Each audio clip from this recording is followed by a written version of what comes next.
그럼 지금부터 스마트 시티 물류 분야 뉴딜 투자 설명회를 시작하겠습니다. 먼저 정식으로 인사드리겠습니다. 저는 오늘 행사 진행을 맡은 아나운서 김승주입니다. 반갑습니다. 네, 제가 오면서 보니까 내일이 우리나라 절기산 경칩이더군요. 그래서 좀 포근한 날씨 덕분에 오시는 길이 힘들진 않으셨으리라 좀 예상을 해봅니다. 괜찮으셨습니까? 네, 봄은 또 희망의 계절이기도 합니다. 오늘 시작된 또 한국판 뉴딜 스마트시티 물류 분야 투자 설명회를 계기로 해서 이 스마트시티 분야에도 따뜻한 훈풍이 불어오길 진심으로 바라겠습니다. 자, 오늘 행사는 뉴딜 투자 설명회 7번째 행사로 여러분과 함께합니다. 지난 11월 6일 개최됐었던 디지털 분야 뉴딜 투자 설명회와 함께 어찌 보면 뉴딜의 가장 중요한 두 축이 되는 분야라고 할 수 있을 겁니다. 디지털과 그린을 결합한 한국판 뉴딜의 핵심 사업인 스마트 시티, 스마트 물류 뉴딜 투자 설명회 오늘 여러분과 함께 하도록 하겠습니다. 오늘 함께 하실 투자 설명회는 한국판 뉴딜 정책과 또 핵심 사업에 대해서 투자자들의 이해도를 제고해서 민간의 적극적인 참여와 투자를 유도하기 위해 마련됐습니다. 더불어서 급변하는 글로벌 시장에 적극적으로 대처하고 새로운 경제 성장을 이끌어가기 위해서 마련된 자리입니다. 그만큼 여러분의 큰 관심 부탁드리겠습니다. 먼저 오늘 뜻깊은 자리 소중한 걸음 해주신 분들을 저희가 소개해 드릴 텐데요. 소개해 드릴 때마다 한 분 한 분 따뜻한 박수로 맞아주시면 감사하겠습니다. 먼저 국토교통부 윤성원 1차관님 함께해 주셨습니다. 감사합니다. 그리고 금융위원회 이세훈 금융정책국장님 자리해 주셨습니다. 계속해서 국토교통과학기술진흥원 손봉수 원장님께서도 함께해 주셨습니다. 마지막으로 산업은행 성주영 수석 부행장님께서도 자리 빛내주셨습니다. 네, 다시 한번 함께해 주신 분들께 감사 인사를 드리겠습니다. 그리고 저희가 소개를 해드린 내빈 외에도 금융계 또 산업계 외신 기자분들까지 많은 분들이 함께해 주셨는데요. 저희가 시간 관계상 한 분 한 분 소개해드리지 못하는 점을 너그럽게 양해해 주시기 바랍니다. 그럼 본격적인 시작에 앞서서 국토교통부 윤성원 1차관님의 개회사가 있겠습니다. 여러분 차관님을 따뜻한 박수로 맞아주시기 바랍니다.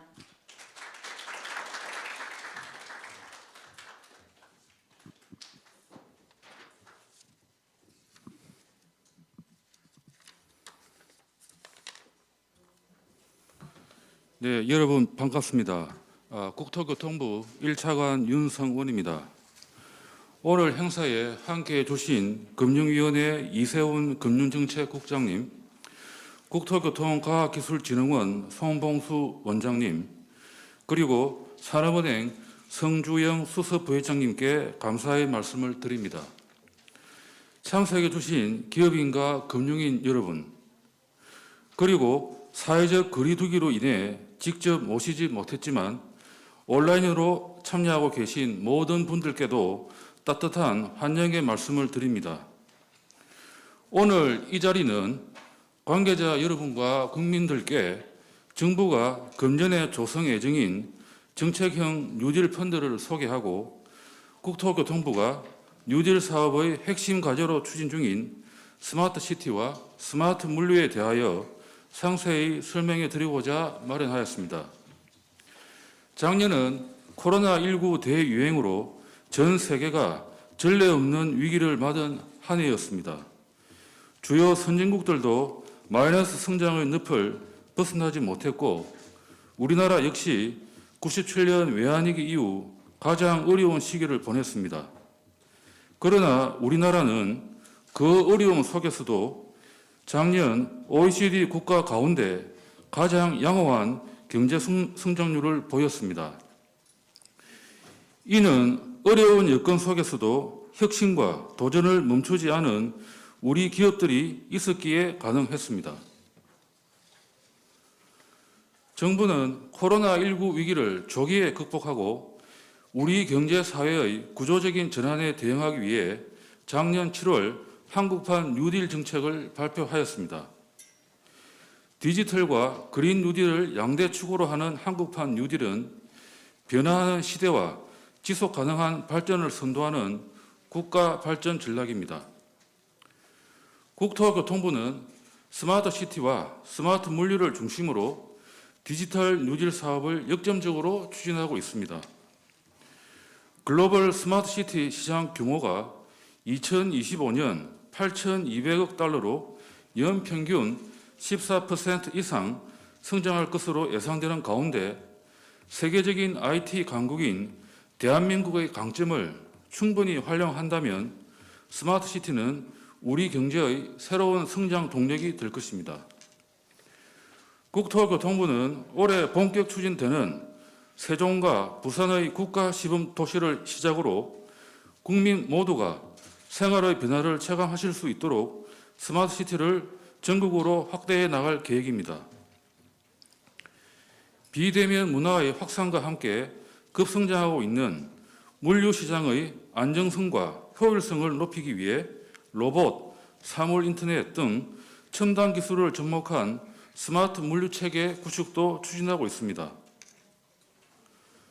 올해부터 매년 20곳 이상의 스마트 물류센터를 지원하고 2027년까지 물류혁신 R&D에 약 1,500억 원을 투입하여 필요한 기술을 개발할 예정입니다.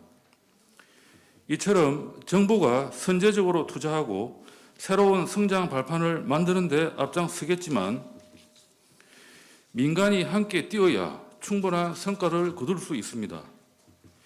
기업이 선도적으로 신사업을 발굴 육성하고 적극적으로 투자하는 것이 무엇보다 중요합니다. 민간의 뉴딜 펀드 참여 확대를 위한 오늘의 설명회가 무척 반갑고 기대되는 이유입니다. 한국판 뉴딜 펀드는 시중의 풍부한 유동 자금을 보다 생산적인 부분으로 유인하고 신산업 발전과 양질의 일자리를 창출하는 데 있어 지렛대가 될 것입니다. 향후 5년간 20조 원 규모로 민과 관이 함께하는 정책형 뉴딜 펀드를 조성하여 뉴딜 관련 기업과 프로젝트에 집중 투자할 것입니다. 뉴딜 사업에 민간 자본이 적극 참여하도록 세제 지원 등의 인센티브를 제공하고 일반 국민들께서도 참여하실 수 있는 국민 참여형 펀드도 함께 조성할 계획입니다. 코로나19는 여전히 현재 진행형입니다. 그러나 과거 외환위기와 금융위기 당시 보여주었듯이 우리는 위기의 순간에 더 큰 힘을 발휘하며 기회를 만들어가는 저력이 있습니다. 오늘 투자 설명회가 산업계와 금융계가 뉴딜에 동참하는 계기가 되길 바라고 한국판 뉴딜 펀드가 뉴딜의 성과를 국민과 함께 공유하는 기여의 장이 되기를 기원합니다. 감사합니다. 네, 고맙습니다. 국토교통부 윤성원 1차관님의 개회사였습니다. 스마트시티 앞으로의 추진 계획과 지원 규모까지도 말씀을 해주셨고 민간의 적극적인 참여까지 당부해 주셨습니다. 고맙습니다. 계속해서 국토교통과학기술진흥원 손봉수 원장님의 축하 말씀을 청해 듣겠습니다. 여러분 큰 박수 부탁드립니다.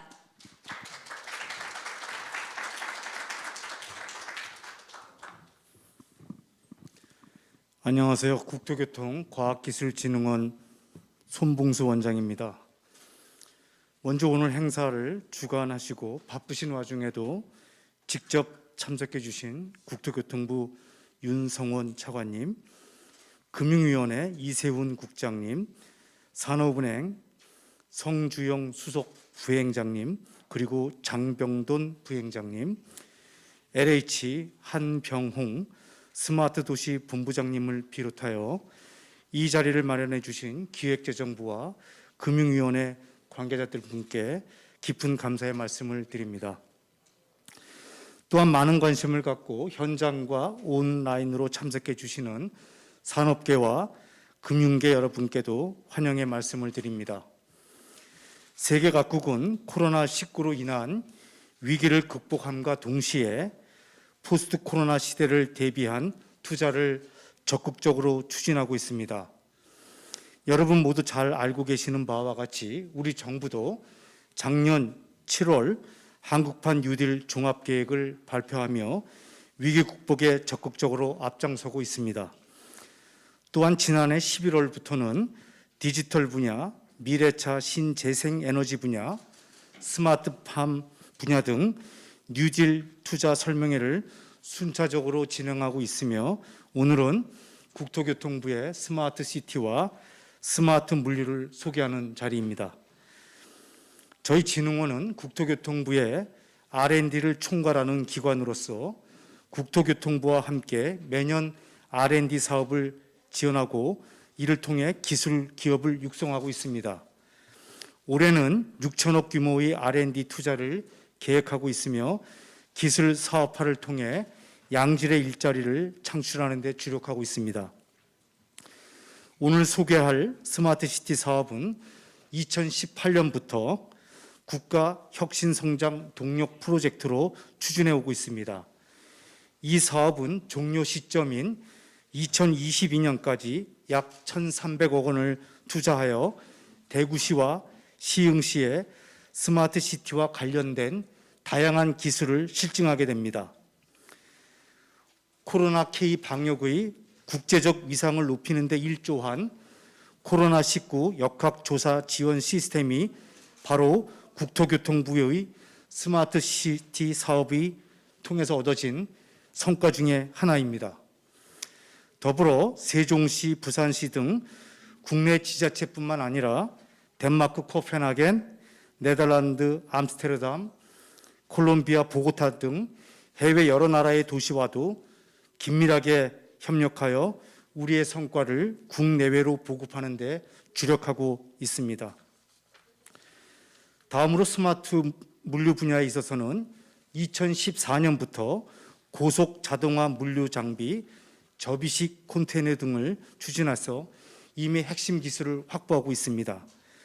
그리고 올해부터는 약 1,500억 원을 투자해서 고부가가치 융복합, 물류 배송, 그리고 인프라 혁신 기술 개발, R&D 사업을 착수하게 됩니다. 이 사업이 성공적으로 마무리되면 연간 약 5천억 원의 생활 물류 비용이 절감될 것으로 기대합니다.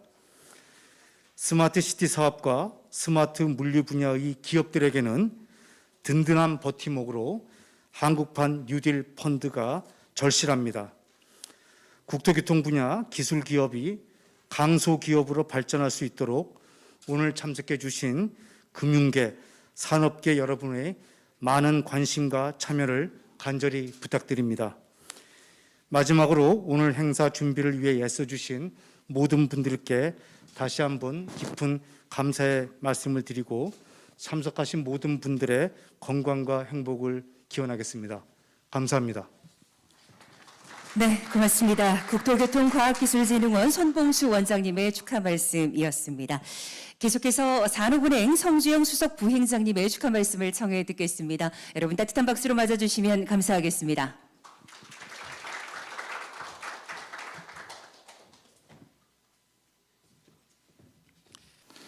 이 자리가 여기 그 산업은행 그 벤처 기업인들이 와서 그 회사를 소개하는 그런 장소인데 오늘 또 이렇게 그 뉴딜 관련된 스마트 시티, 스마트 물류 투자 설명회를 또 여기서 또 받게 되니까 우리 IR 센터를 참 잘 만들었다 그런 생각이 들고 오늘 또 그 우리 국내뿐만 아니라 아까 우리 사회자께서 또 소개해 주셨듯이 또 외신까지 또 이렇게 그 외신인지 외국계 투자자이신지 정확하게 모르겠는데 이분들까지 또 오셔서 이렇게 참여하셔가지고 이걸 보니까 정말 관심이 이게 안팎으로 참 큰 사업이구나 하는 그런 생각을 해봅니다. 산업은행 수석뱅장 성주영입니다. 그 4차 산업혁명 확산과 비대면 경제 활성화로 경제산업 전반에 걸쳐서 산업 간 융합과 디지털 전환이 가속화되고 있습니다. 이런 가운데 한국판 뉴딜 종합계획의 핵심 과제인 SOC 디지털화 분야에 투자 설명회가 개최된 것은 매우 뜻있는 일이라고 생각합니다. 오늘 의미 있는 자리를 만들어 주신 국토교통부 윤성원 차관님, 그리고 금융위원회 이세훈 국장님, 국토교통과학기술진흥원 손봉수 원장님, 그리고 LH 한국토지주택공사 한병홍 본부장님께 감사의 말씀을 드립니다. 아울러 본 투자 설명에 참석해 주신 금융 산업 분야 전문가 여러분을 비롯해 유관기관 관계자 여러분께도 환영과 감사의 말씀을 드립니다. 잘 아시다시피 오늘 투자 설명의 주제는 스마트 시티와 그리고 스마트 물류입니다. 스마트 시티의 핵심은 공간의 디지털화라고 생각합니다. AI 그리고 디지털 트윈 등 신기술을 활용한 스마트 시티는 교통, 방범 등 도시 문제를 해결하고 그리고 전반적인 삶의 질을 향상시키고 연관 산업의 발전에도 크게 기여할 것입니다. 에너지, 통신, 재난 예방 등 도시 인프라에 디지털 기술이 적용된다면 삶의 질은 높아지고 우리 산업은 한층 고도화될 것입니다. 또한 스마트 물류는 유통의 디지털화입니다. 팬데믹 이후 비대면 산업이 급성장하고 그리고 이커머스 시장이 활성화되면서 물류 시스템의 혁신도 빠르게 전개되고 있습니다. 빅데이터, AI 등 디지털 기술이 고도화되면서 물류 플랫폼 구축, 그리고 물류센터 자동화, 라스트 마일 배송 등 우리 물류 경쟁력도 점차 높아지고 있습니다. 스마트 시티와 스마트 물류 육성은 디지털 기술을 통해 안전하고 편리한 삶을 구현하는 동시에 관련 산업 발전과 경제 성장에 기여한다는 점에서 그 정책적 의미가 매우 크다라고 생각합니다. 저희 산업은행은 한국판 뉴딜의 성공에 기여하고 국가 경쟁력 강화에 보탬이 되기 위해 20조 원 규모의 정책형 뉴딜 펀드를 조성해서 SOC 디지털화 정책을 적극 지원하겠습니다. 우선 스마트 시티와 관련해서는 최소 20% 이상을 SOC 디지털화 등에 투자하는 뉴딜 인프라 펀드를 다수 조성할 계획입니다. 아울러 25조 원 규모의 대한민국 대전환 뉴딜 프로그램을 가동하여 자생적 뉴딜 생태계 조성에도 힘쓰겠습니다. 이와 함께 3천억 규모의 스마트 물류 펀드도 올해 안에 결성을 마무리해서 물류 산업 혁신을 위한 투자에도 앞장서도록 하겠습니다. 국가가 인증한 스마트 물류 센터에 대해 2차 부전을 활용한 우대 상품을 출시하고 KDB 넥스트 라운드를 통해서 물류 벤처 스타트업의 투자 유치를 지원하는 등 유망 기업 발굴에도 힘쓰겠습니다. 존경하는 내외 귀빈 여러분, 스마트 시티, 스마트 물류 등 인프라 구축 사업은 장기적으로 진행돼야 할 대규모 사업입니다. 저희 산업은행은 그동안 축적한 프로젝트 파이낸스와 기업금융 역량을 활용해서 뉴딜 인프라 투자에 최선을 다하겠습니다. 오늘 뉴딜 투자 설명회가 정부, 금융권 그리고 관계자 여러분께서 다양한 아이디어를 활발하게 교환하고 새로운 비즈니스 기회를 만들어내는 뜻깊은 만남의 장이 되기를 진심으로 기원합니다. 다시 한번 오늘 투자 설명회 개최를 위해 적극적인 지원을 아끼지 않으신 모든 분들께 감사드리며 한국판 뉴딜을 통해 한국 경제가 위기를 극복하고 새로운 도약의 발판을 마련해 나갈 수 있도록 저희 산업은행도 소임을 다하겠습니다. 감사합니다. 네, 고맙습니다. 산업은행 성주영 수석 부행장님의 축하 말씀이었습니다. 어찌 보면 스마트시티, 스마트 물류 발전을 위해서 앞으로 함께 걸어가실 두 분의 축사였던 것 같습니다. 손봉수 원장님 그리고 성주영 수석 부행장님 말씀 고맙습니다. 자, 이번에는요 저희가 오늘 투자 설명회를 위해서 바쁜 걸음 해주신 분들과 함께 잠시 기념 촬영을 진행하도록 하겠습니다. 윤성원 차관님 그리고 이세훈 금융정책국장님, 손봉수 원장님, 성주영 수석 부행장님께서는 앞쪽으로 자리를 이동해 주시면 감사하겠습니다. 앞으로도 한국판 뉴딜 위해서 또 스마트시티, 스마트 물류 발전을 위해서 함께 걸어가 주실 거고요. 오늘 또 에너지를 실어주기 위해서 현장으로 함께 해주셨는데요. 저희가 오늘을 기념하는 기념 촬영을 잠시 진행하도록 하겠습니다. 네. 정면에 있는 카메라를 향해서 여러분의 에너지를, 여러분의 힘을 실어주시면 감사하겠습니다. 제가 스마트시티, 스마트 물류라고 하면 오른손으로 힘차게 있는 힘껏 파이팅을 외쳐주시면 어떨까 싶습니다. 자, 오늘 참석하신 여러분도 함께 외쳐주시면 감사하겠습니다.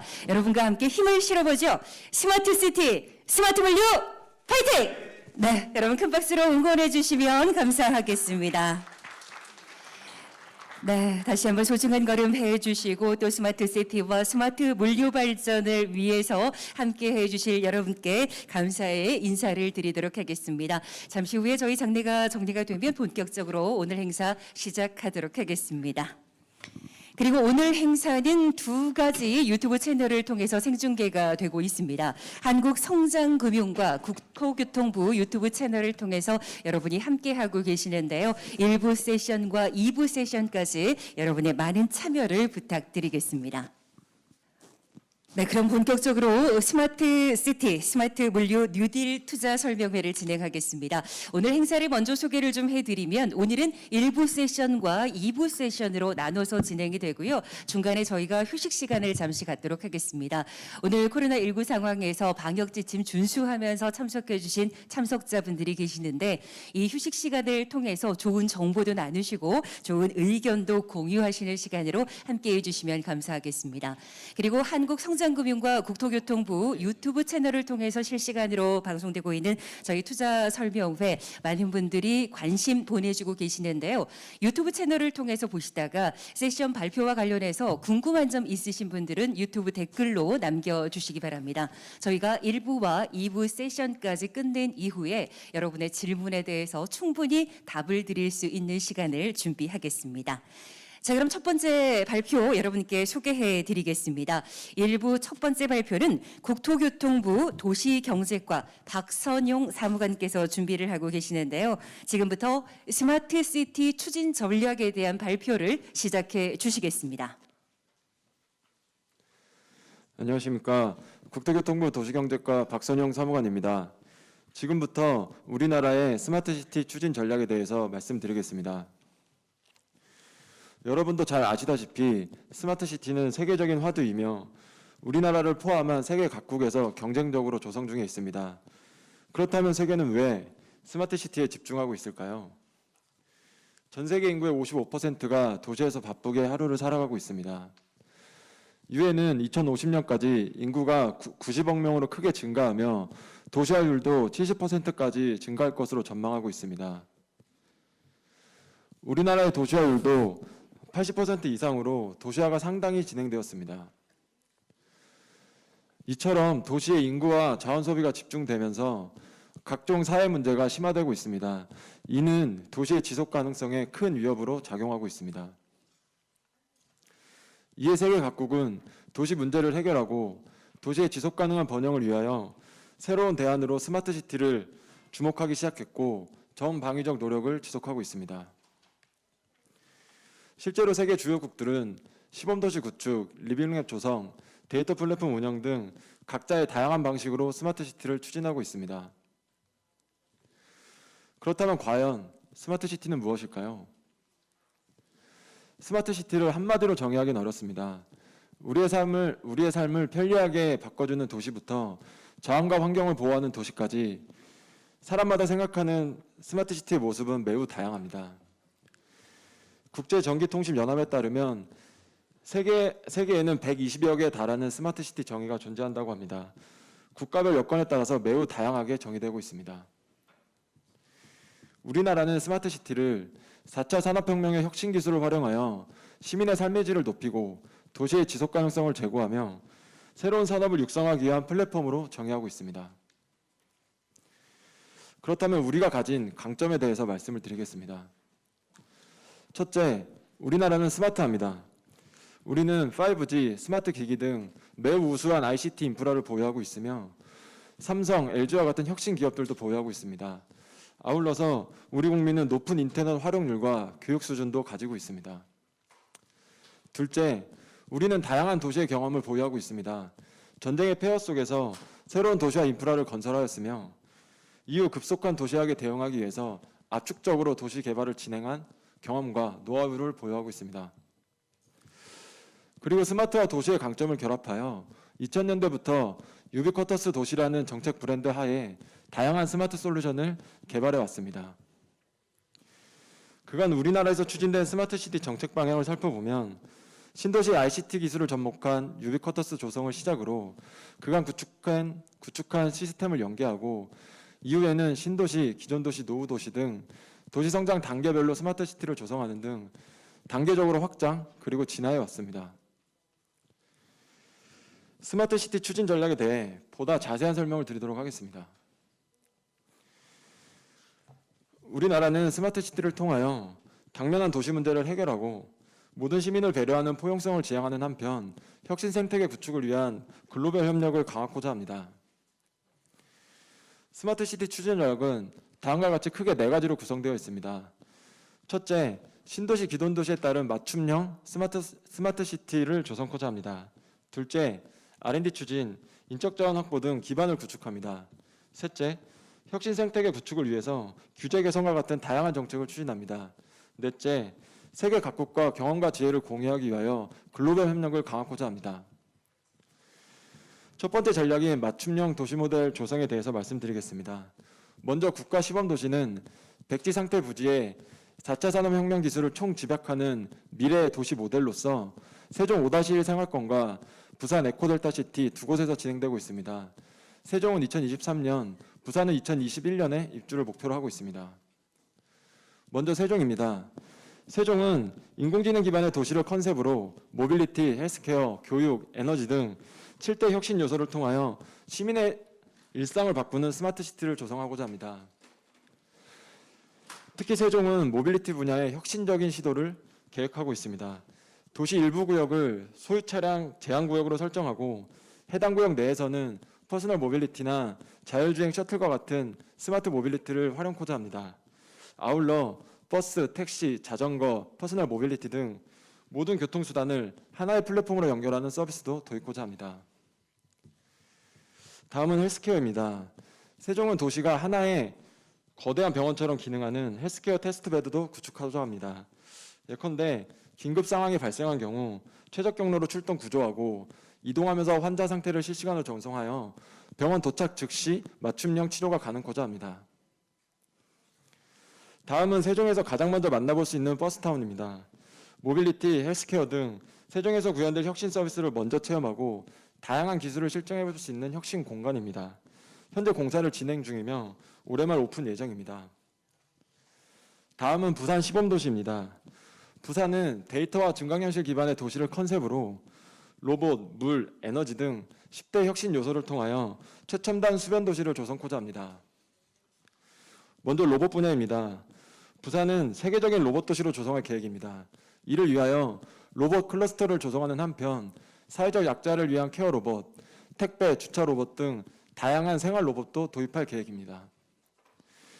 또한 부산 시범도시는 물특화 스마트 도시 조성을 목표로 하고 있습니다. 물순환 전 과정에 첨단 기술을 적용하여 도시의 물을 100% 재사용할 수 있는 친환경 도시로 조성하고자 합니다. 부산의 첫 번째 주거단지인 스마트 빌리지가 올해 말 입주를 시작합니다.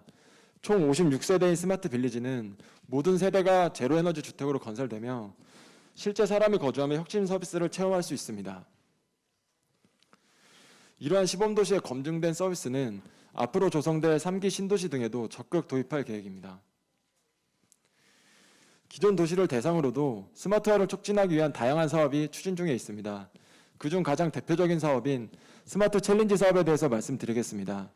스마트 챌린지는 민간기업, 지자체, 시민이 함께 도시 문제를 해결하기 위한 창의적인 솔루션을 발굴하고 이해 실증을 지원하는 사업입니다.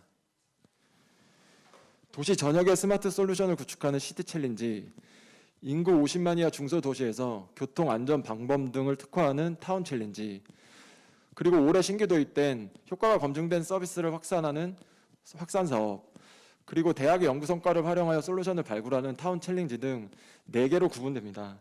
현재 28개 도시에서 125개 솔루션이 실험 중에 있으며 올해 스마트 챌린지 사업은 공모가 진행 중이며 4월까지 총 44곳을 선정할 계획입니다. 두 번째 전략은 스마트 시티 기반 구축입니다. 먼저 스마트 시티 통합 플랫폼에 대해 설명드리겠습니다. 교통, 방범, 환경 등 도시에서 생성되는 정보를 연계하는 스마트 시티 통합 플랫폼은 2015년부터 현재까지 108개 지자체에 보급하고 있습니다. 112, 119, 재난만 등을 연계하여 도시 안전망을 구축하고 사회적 약자를 위한 다양한 맞춤형 서비스도 제공하고 있습니다. 기능은 계속 고도화할 계획이며 나머지 지자체에도 순차적으로 보급해 나갈 계획입니다.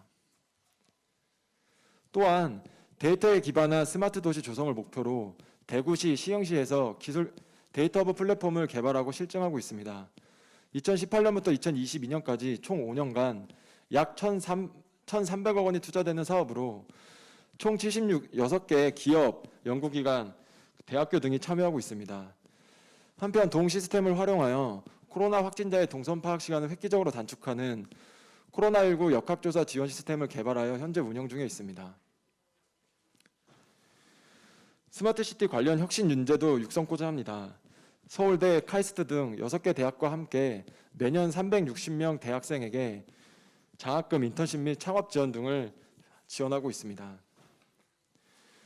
세 번째 전략은 혁신 생태계 조성입니다. 우리 정부는 2008년 스마트 도시 관련 법률을 제정한 바 있으며 그간 3차례 개정을 통하여 시범도시 내 자율차, 드론, 개인정보 활용 등 신산업 육성을 위한 특례를 제공한 바 있으며 스마트시티 관련 규제를 일괄 해소하는 스마트시티 규제 샌드박스도 도입하였으며 규제 완화를 위한 많은 노력을 기울이고 있습니다. 전 세계적으로 스마트시티를 조성하는 데 있어 거버넌스의 역할이 매우 중요해지고 있습니다. 정부와 지자체, 민간기업과 시민 모두 핵심적인 요소입니다. 기업의 협력과 소통을 위해 출범한 스마트시티 융합 얼라이언스는 현재 504개 회사가 활발히 활동 중에 있습니다. 또한 산업 기반을 마련하기 위한 노력도 적극 추진 중입니다. 청년들의 창업과 판로 개척을 지원하고 공공구매도 확대해 나갈 계획입니다. 마지막으로 우리 정부는 세계 각국과 지속 가능한 스마트 시티의 미래를 만들어가기 위하여 글로벌 네트워크도 구축하고자 합니다. 특히 KCT 네트워크 국제 공모를 지난해 신규 추진하였으며 11개국 12개 사업을 선정하여 스마트 시티 계획 수립을 지원하고 있으며 이를 통해 한국형 스마트 시티에 수출을 하는데 많은 도움이 될 것으로 기대하고 있습니다. 올해도 국제 공모가 진행 중이며 6월경에 11개 내외 사업을 선정할 계획입니다. 한국형 스마트 시티 모델 수출은 지속적으로 추진해 왔습니다. 특히 공기업인 LH가 주도적인 역할을 수행하고 있습니다. 이뿐만 아니라 우리 기업의 스마트 솔루션 해외 수출 사례도 많이 있습니다.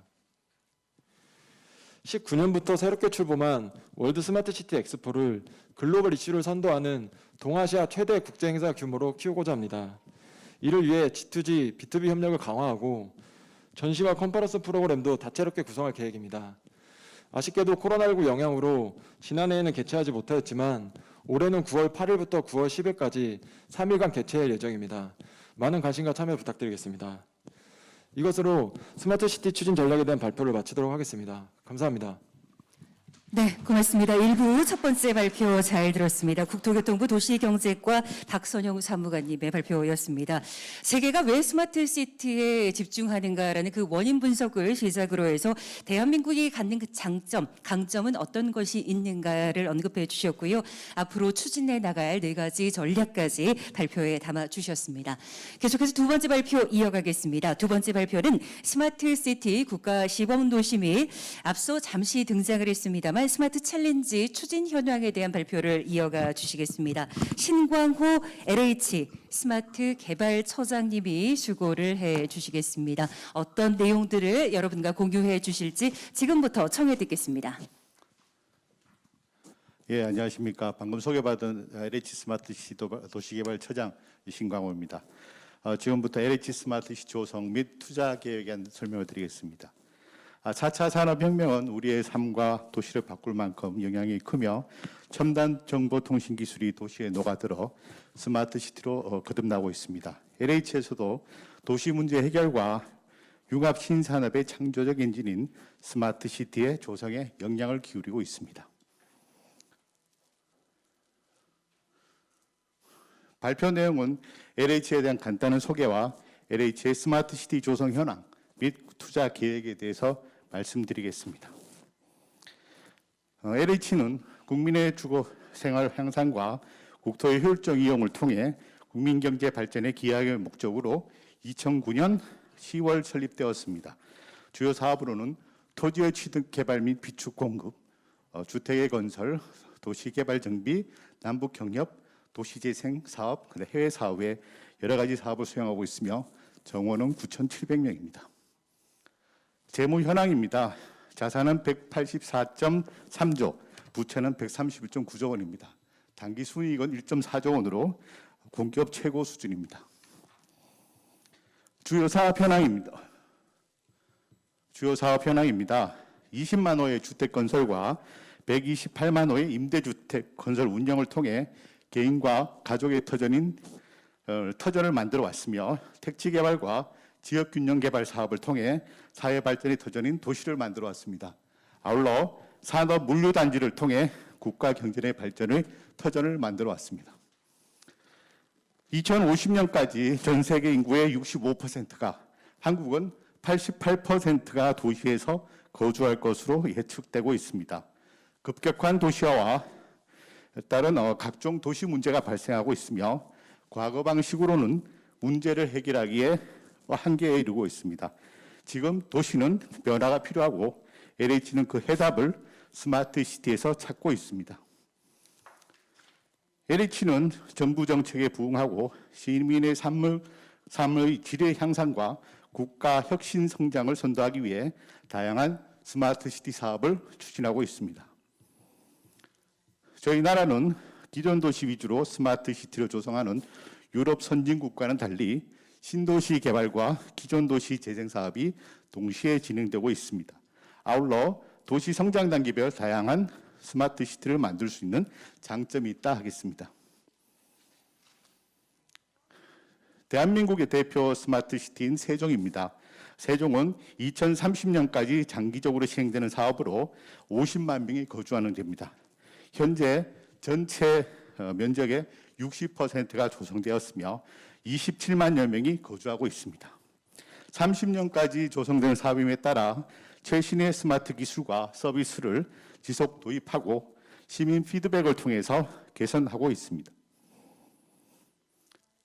세종은 모든 시민이 스마트 시티의 보편적 혜택을 받을 수 있는 포용적 도시를 지향하고 있습니다.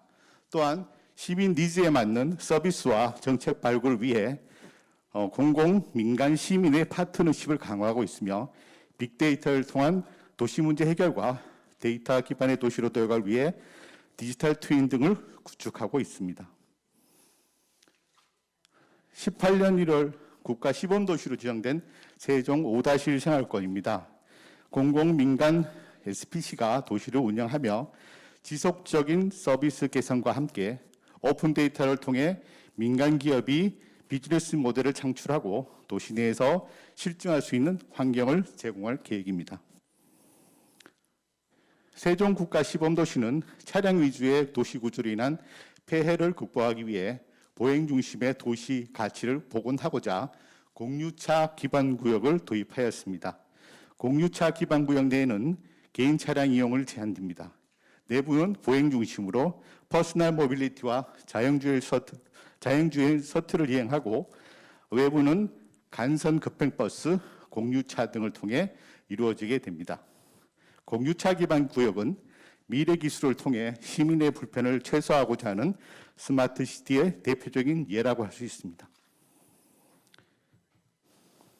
세종국가 시범도시는 데이터의 생산, 가공, 소비를 있어서 공공, 민간, 시민이 함께 참여해서 공동 도시 운영 시스템이라는 시스템으로 구현하고자 하고 있습니다. LH는 국가 시범도시 축소판이자 스마트 혁신 서비스를 직접 체험할 수 있는 스마트 퍼스트 타운을 연말까지 조성할 계획입니다. 시범도시 남측 43,000제곱미터의 부지에 홍보관, 복합 커뮤니티, 창의혁신센터 등이 들어설 예정입니다. 세종국가시범도시 SPC의 민간 부분 사업자로 LG CNS를 대표사로 하는 세종 오원 컨소시엄을 우선 협상 대상자로 선정하였으며 올 연말 SPC 설립을 통해 글로벌 혁신 스마트 시티로 조성할 계획입니다. SPC는 법인 설립일부터 15년 이상 서비스를 안정적으로 구축 운영하며 총 21개의 스마트 혁신 서비스를 제공할 예정입니다. 이러한 역량을 바탕으로 LH는 18년 12월 쟁쟁한 세계 도시들 가운데 세종이 유일하게 세계 최초의 스마트 시티 국제 인증을 획득한 바 있습니다. LH는 세종 이외에 조성 중인 41개 지구에 대하여도 스마트 가로등, 스마트 횡단보도 등 상용화된 스마트 체감 솔루션을 도입하여 시민의 삶의 질을 높여가고 있습니다. 고양 창릉 등 5개, 3개 신도시에는 수도권 출퇴근 시간 전략을 위한 슈퍼 BRT와 스마트 그리드, 수소 충전 등 인프라를 구축하고 국가 시범도시의 혁신 기술과 최신 상용 기술을 적용하여 최첨단 글로벌 스마트 시티로 조성할 계획입니다. 저출산 고령화로 성장 동력을 잃고 쇠퇴하는 기존 도시에 대해서도 변화가 필요한 실정입니다.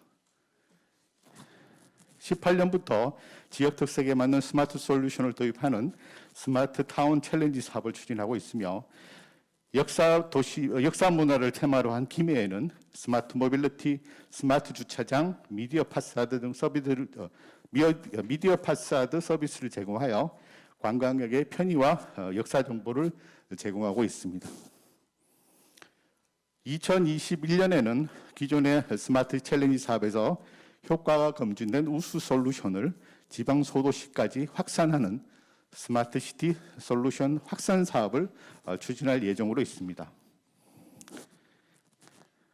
한국판 뉴딜 사업에 반영된 동사업은 2025년까지 진행되며 연간 사업비 규모가 600억 원으로 이 중 50%는 지방비와 매칭하여 진행되게 되겠습니다. 세태 정도가 심한 구도심에는 도시의 활력을 불어넣을 수 있도록 도시 재생과 스마트 시티를 접목한 스마트 시티형 도시 재생 뉴딜 사업을 시행 중에 있습니다. LH는 대한민국의 주거 안정을 책임지는 대표 공기업으로서 지속적으로 스마트 홈 요소 기술 개발과 함께 실증 확산을 통해서 주거 문화 혁신을 선도해 나가고 있습니다. 또한 우수 스마트 시티 기술을 보유한 중소 스타트업 기업에 대해 LH 사업지구 내 테스트 베드와 실증 비용을 지원하고 사업화 단계까지 성장할 수 있도록 생애 주기 서비스를 제공하고 있습니다.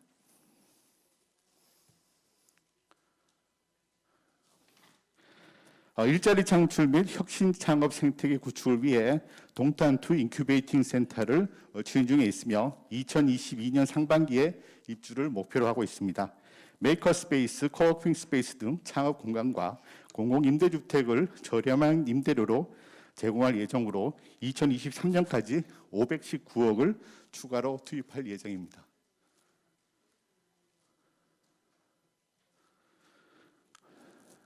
스마트 시티 리빙랩은 시민이 스스로가 자기들이 살고 있는 도시의 문제점을 찾고 스마트 기술을 통해 해결하는 혁신적인 거버넌스입니다. LH에서는 세종 1-4 생활권을 시작으로 리빙립 운영 확산 등에 2023년까지 68억 원을 투입할 예정입니다.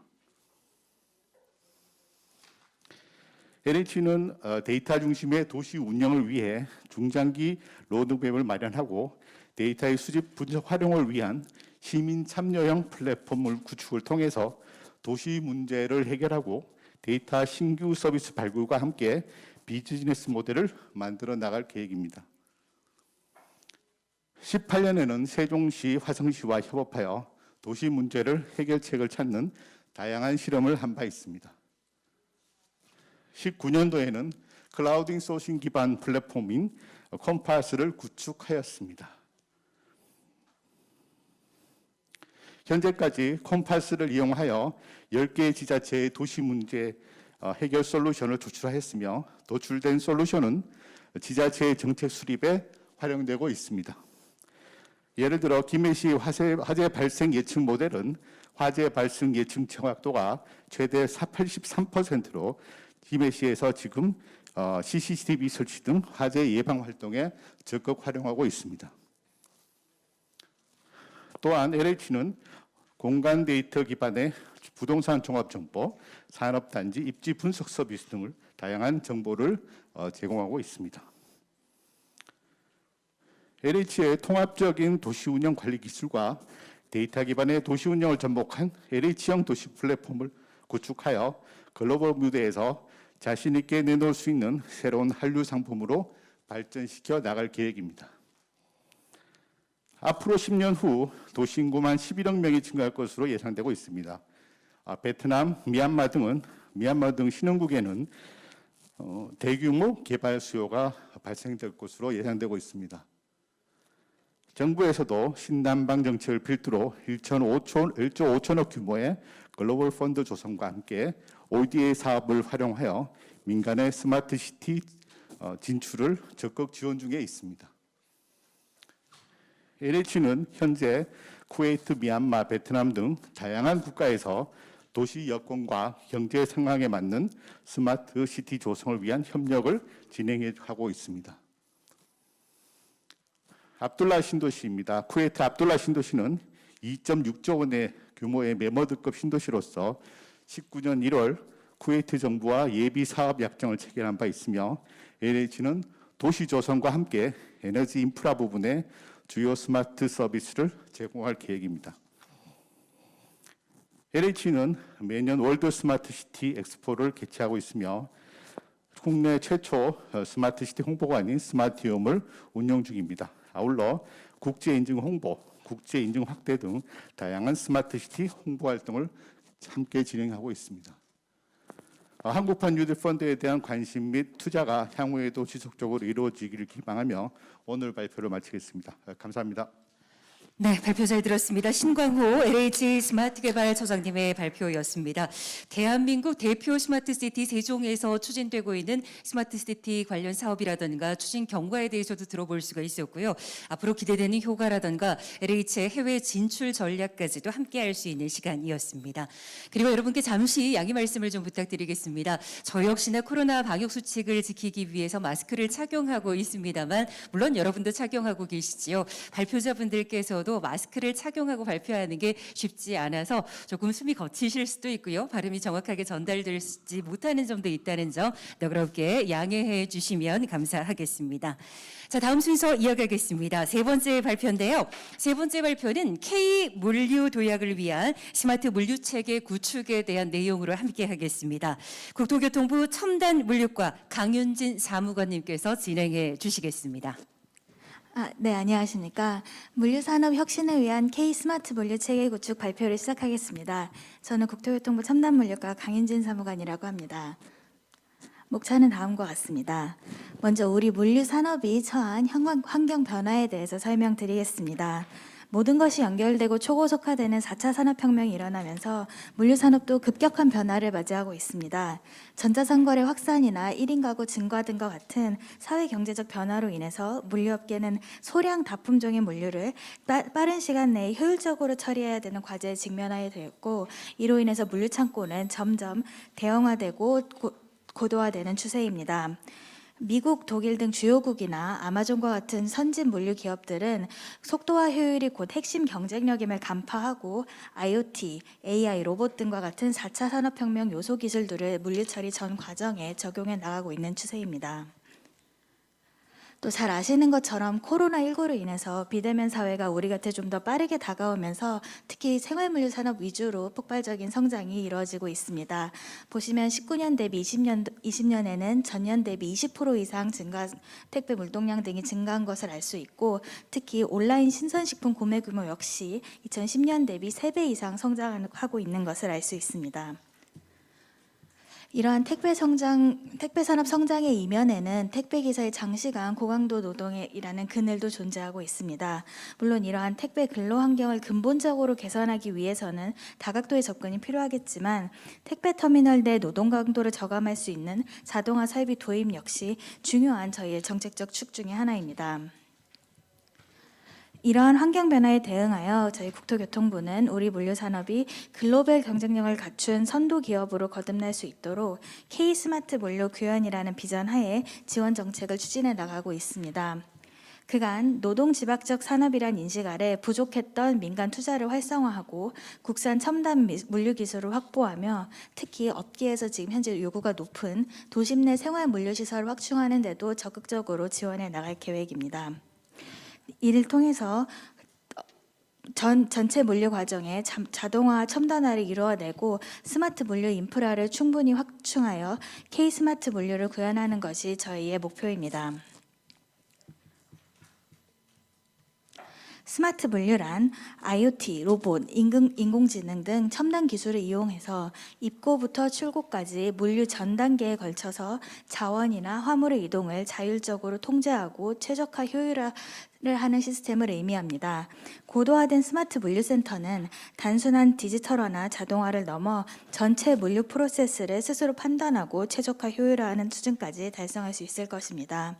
스마트 물류의 전환이 이루어지면 우리 물류 산업은 시장에 좀 더 빠르고 유연하게 대응하고 고객에게는 편리하고 정확한 서비스를 제공하며 원가 및 자원 소비를 절감하는 등 각종 비용을 절감할 수 있을 것입니다. 일례로 미국 아마존의 경우에는 AI 기반 첨단 물류센터를 도입하여 약 15,000대의 자율 운송 로봇을 투입해서 창고 운영 비용을 5분의 1 수준으로 절감했다고 합니다. 스마트 물류센터 주요 기술에 대해서도 간단하게 소개해드리겠습니다. 예를 들면 로봇이 화물을 직접 피킹해서 작업자 앞으로 이동시켜주는 Goods to Person 기술, 또 물류센터 내 모든 장비나 화물 이동 현황 등을 실시간으로 시스템에 구현해내고 시뮬레이션까지 가능하게 하는 디지털 트윈 기술, 또는 화물의 포장이나 적재 작업 등을 자동화할 수 있는 로봇 암 기술, 또 스마트 고글이나 스마트 센싱 같은 기술들도 점점 물류센터 내에 도입되어 가고 있는 추세입니다. K-스마트 물류 육성을 위한 첫 번째 저희의 전략으로는 민간 투자를 촉진하는 등 스마트 물류 육성 기반을 조성하는 것입니다. 먼저 낙후된 물류시설에 대한 민간 투자 유도를 위해 스마트 물류센터 인증제를 도입하고자 합니다. 물류 작업의 첨단화, 자동화 정도에 대해 물류 처리 과정별로 평가하고 건물의 구조적 성능이나 성과 관리, 정보 시스템 적용 수준에 대해서도 종합적으로 평가하여 1에서 5등급까지 인증 등급을 부여할 계획입니다. 특히 택배 터미널 같은 경우에는 상대적으로 노동 의존도가 높은 분류 작업이나 상하차 등의 작업에서 자동화 설비의 도입 여부를 좀 더 중점적으로 평가할 예정입니다. 따라서 빠르면은 저희가 3월 말부터 본격적으로 인증 신청을 받아서 인증 심사를 진행할 계획입니다. 스마트 물류센터 인증제의 가장 큰 혜택은 2차 보전 지원 혜택입니다. 인증된 물류센터들이 좀 더 저리로 융자를 받을 수 있도록 2차 보전 상품을 운영하고 시중금리 대비 약 2% 수준의 2차 보전을 지원하게 되는데 2차 보전율은 아무래도 인증 등급이나 기업 규모에 따라서 차등을 둘 예정입니다. 절차는 먼저 인증을 획득한 후에 은행으로부터 대출 심사를 받아서 지원을 받을 수 있고 지원 대상 자금은 스마트 물류센터를 신축하거나 리모델링하는 경우 또는 구입하는 경우 시설이나 장비를 고도화하는 경우 등이며 또 스마트 물류센터를 실제로 아직 짓지 않았더라도 예비 인증을 통해서 시설 자금에 대한 대출이 가능합니다. 두 번째는 디지털 물류 실증 단지 조성입니다. 이는 생활 물류가 더 이상 이제는 생활 편의를 제공하는 보편적 서비스이자 도시 기반 인프라라는 인식하에 물류와 시민이 공존하는 융복한 물류 도시를 조성해 나가고자 하는 것입니다. 두 번째 페이지를 보시면은 먼저 신규 도시 대상으로는 디지털 물류 시스템이 처음부터 도시계획 수립 단계에서부터 구현될 수 있도록 도시교통 등 유관계획과 연계하여 반영하고 기존 도시 같은 경우에는 아직 상용화되지 않은 로봇이나 드론 배송 등을 실증할 수 있는 도시 단위의 거대한 물류 신기술 테스트베드를 구축할 예정입니다. 셋째는 저희가 올해부터 물류산업 체질 개선을 위한 대규모 물류 R&D를 시작합니다. 다만 해당 내용은 다음 발표에서 좀 더 자세히 소개할 내용이어서 간략하게만 말씀드리겠습니다. 사업기간은 올해부터 약 7년간이고 전체 투입 비용은 1,461억 원 수준입니다.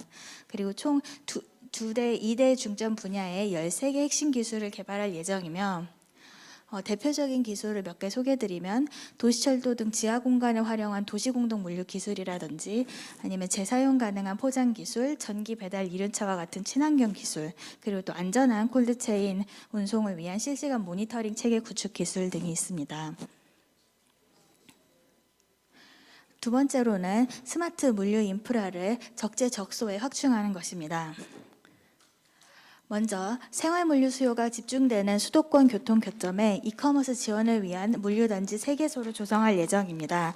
예정지는 화성, 구리, 의정부 세 곳이며 현재 수도권 외곽에 산재해 있는 물류창고를 한 곳으로 모으고 물류뿐만이 아니라 유통, IT, 제조 기능을 복합한 대규모 이커머스 물류 거점을 조성하는 것이 목표입니다.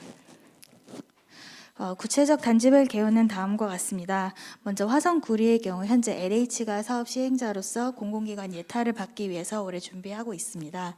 또 의정부 물류단지 같은 경우에는 상대적으로 지금 미군기지 반환부지와 연계되어 있기 때문에 계획은 조금 더 유동적이라고 보시면 되겠습니다. 두 번째는 공유형 스마트 물류센터를 구축하는 것입니다. 초기 시설 투자 비용이 높아서 물류센터 확보가 어려운 중소물류업체들을 위해서 공공에서 보유한 유휴부지를 적극적으로 활용해서 공동 물류센터를 시범적으로 조성하고 시세보다 저렴하게 장기간 임대하는 사업입니다. 첫 번째로는 현재 LH 천안 물류단지 내의 유보지를 활용해서 약 3층 규모의 복합 물류센터를 조성하고 22년까지 사업을 완료해서 임대를 시작할 예정입니다. 두 번째는 도시철도 차량 기지에도 현재 유휴지들이 있습니다. 여기에는 좀 중소규모의 택배 분류장을 조성할 계획이고 22년까지 보시는 바와 같이 3군데를 시범적으로 조성한 후에는 이제 23년 이후에 7개소를 단계적으로 공급해 나갈 예정입니다. 중장기적으로는 저희가 지하철 차량 기지에 이런 물류센터를 좀 전진 기지로 삼아서 나중엔 지하철 배송까지 실현하고 라스트 마일 배송까지 이어지는 하나의 생활 물류 체계를 구축해 나가고자 하는 것입니다. 마지막으로 공공유휴부지를 활용해서 중소배송시설을 확충해 나가고자 합니다. 저희가 현재 서울교통공사나 도로공사, 철도공사, 철도공단 등 관련 유관 공공기관들과 협의체를 구성해서 현재 활용 가능한 유휴부지들을 발굴하고 있습니다. 예를 들면 고속도로 고가 하부라든지 철도 역산의 유휴지 등인데요. 현재 저희가 2월에 시범적으로 5개소를 보급한 바 있습니다. 대상은 이제 택배업체를 대상으로 하고 사업계획 사업동 평가와 경쟁 입찰을 거쳐 최종 입주업체를 선정하게 되고요. 이 업체에서는 도로 조명 허가나 국유재산 사용 허가 등을 거쳐 해당 부지를 생활물류시설로 한 10년 정도 임대해서 사용할 수 있게 됩니다. 앞으로도 지금 시범 사업을 시작으로 적극적으로 좀 더 협업 주체를 확대해서 가용 부지를 적극적으로 발굴해 나갈 예정입니다. 이상으로 발표를 마치겠습니다. 감사합니다. 네, 잘 들었습니다. K물류 도약을 위한 스마트 물류 체계 구축에 대한 발표였습니다. 국토교통부 첨단물류과 강윤진 사무관님의 발표였습니다. 사실 코로나19가 정말 우리 생활 많은 것을 바꿔놨습니다. 그 가운데서도 이 물류 시장의 급변하는 모습 여러분도 느끼실 텐데요. 얼마나 발빠르게 또 대처해 나갈 것인가에 대한 여러 가지 내용들을 확인할 수 있었습니다. 이번에는 1부 세션의 마지막 발표가 되겠습니다. 이번 발표는 디지털 뉴딜 연계 국토교통 R&D 추진 전략에 대한 내용으로 함께 하실 텐데요. 국토교통과학기술진흥원 이은호 혁신성장본부장님께서 진행을 해 주시겠습니다. 네, 안녕하십니까. 디지털 뉴딜과 연계된 국토교통 연계개발 사업 추진 전략을 발표할 진흥원의 이은호입니다.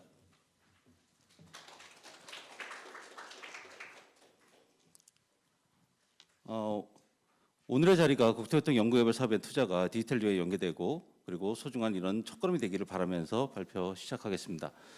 발표 순서는 먼저 연구개발 사업에 대한 투자 방향을 간략히 소개하고 스마트시티와 생활물류 사업단의 핵심 기술과 서비스를 말씀드리도록 하겠습니다. 그리고 마지막으로 국토교통 혁신기업을 육성하기 위한 정부와 진흥원의 향후 계획을 설명드리도록 하겠습니다. 그럼 국토교통 연구개발 투자 방향에 대해서 말씀을 드리겠습니다. 국토교통 R&D는 타부처 R&D와 다르게 타부처에서는 기초과학 육성이나 아니면 산업 핵심 기술 확보를 위해서 주로 연구개발을 수행하게 됩니다. 근데 국토부는 4가지의 큰 특징을 가지고 있는데 먼저 다양한 기술이 유기적으로 결합되어 시스템으로 운영되는 플랫폼 기술을 개발하는 것이 가장 큰 특징이라고 할 수 있습니다.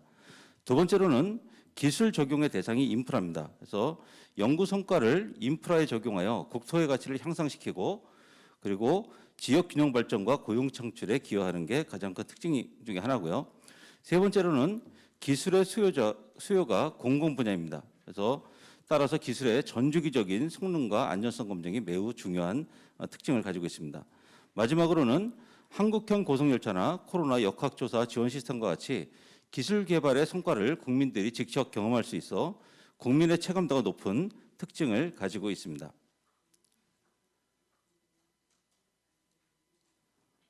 투자 방향에 대해서 설명드리도록 하겠습니다. 국토교통 R&D는 현재 최근 10년간 연평균 4.7% 정도씩 증가하고 있으며 예산이 현재는 올해 6,031억 원을 투자할 계획으로 있습니다. 특히 총 예산의 42.7%인 2,573억 원을 디지털 뉴딜과 관련된 과제에 투입할 예정으로 있습니다. 이를 통해 비대면 서비스 산업과 SOC 디지털화를 촉진할 핵심 기술을 확보할 수 있을 것으로 기대하고 있습니다. 다음은 세계적 수준의 스마트 시티와 생활 물류 기술 확보를 위한 2개 사업단의 핵심 기술 및 서비스에 대해서 설명을 하고자 합니다. 먼저 스마트 시티 사업에 대해서 말씀드리겠습니다. 스마트 시티 사업은 데이터 기반 스마트 시티 구현을 통하여 도시 문제를 해결하고 지속 가능한 삶의 질 향상 및 디지털 경제 성장을 위해 2018년부터 22년까지 5년간 1,400여 억 원의 예산을 투입하여 추진하고 있습니다. 이런 데이터 기반 스마트 시티 혁신 모델을 만들기 위해서 개방형 도시 데이터 허브, 유즈 케이스형 도시 문제 해결, 그리고 리빙랩형 비즈니스 창출이라는 3가지 핵심 기술을 개발하고 있습니다. 각각 핵심 기술에 대해서 간략하게 설명을 드리도록 하겠습니다. 첫 번째 핵심 기술인 스마트 시티 내 데이터 허브를 구축하기 위해 4개의 세부 과제로 나누어 개발을 진행하고 있습니다. 클라우드 기반의 개방형 데이터 허브 아키텍처 및 핵심 기술, 대규모의 실시간 IoT 데이터 처리를 위한 인프라와 네트워크 기술, 수집된 데이터를 디지털 트윈을 통해 가상 공간에서 활용하는 기술, 마지막에는 스마트 시티 허브를 구축하고 운영하는 관리 모델을 개발하고 기관 협력 및 성과를 확산하는 체계를 구축하는 부분으로 구성되어 있습니다. 이상 4개의 세부 과제는 대구시 도시관리 시스템과 시흥시 데이터 마켓플레이스에 활용되도록 설계되고 있습니다. 두 번째 핵심 기술은 유즈 케이스형 도시 문제 해결을 위해서 4개의 세부 과제로 구성되어 있습니다. 대중교통 및 개인 이동 수단에 대한 편의성을 증진하기 위한 스마트 모빌리티 및 주차 공간 공유 지원 기술, 도시 내 재난으로 인한 재산 및 인명 피해를 저감하는 재난 안전 및 긴급 군항 기술, 도시 공간에서 생성되는 실시간 데이터를 수집 연계하여 유즈 케이스 서비스를 검증하는 기술, 도시 문제를 해결하기 위해 시민 참여형 디자인 싱킹 플랫폼을 운영하는 기술, 이 4가지 세부 과제는 대구광역시에 실제 적용하여 검증하고 있습니다.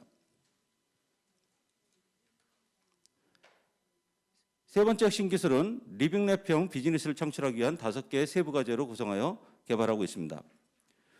크라우드 소싱 기반으로 도시의 대기 환경을 측정하고 예측하는 기술, 시설물 통합 에너지 관리 시스템을 구축하고 검증하는 기술, 독거노인을 위한 토탈 케어 시스템과 장애인의 이동을 돕는 기술, 도시 데이터를 통합 관리하고 운영하는 데이터 허브 기술, 그리고 마지막 과제는 시흥시의 지역수에 기반한 스마트시티 신산업 육성을 지원하는 부분으로 되어 있습니다. 이상 과제에 대해서 추가적인 설명이나 협의가 필요하신 경우에는 금일 설명회 현장에 마련된 상담 부스로 활용해 주시기 바랍니다.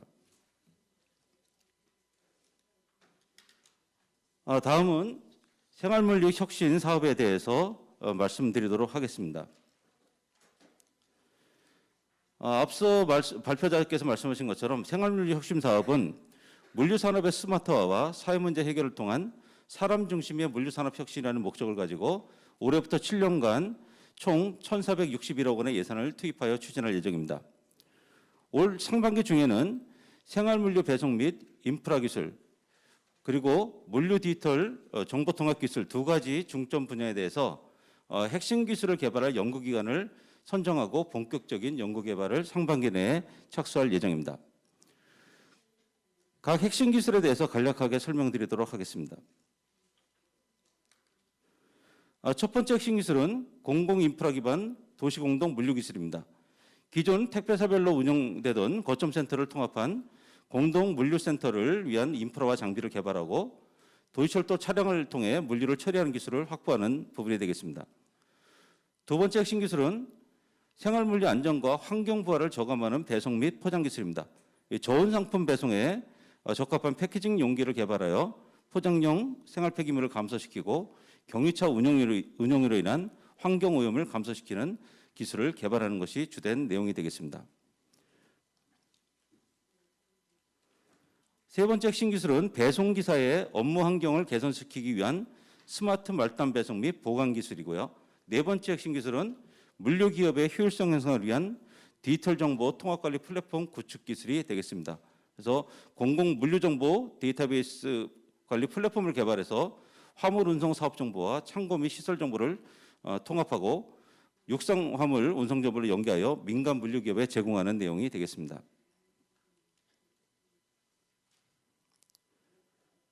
다섯 번째 핵심 기술은 신선 물류와 의약품 등 국민 건강과 직결되는 화물의 상태 정보를 관리하고 안정성을 확보하는 기술이고요.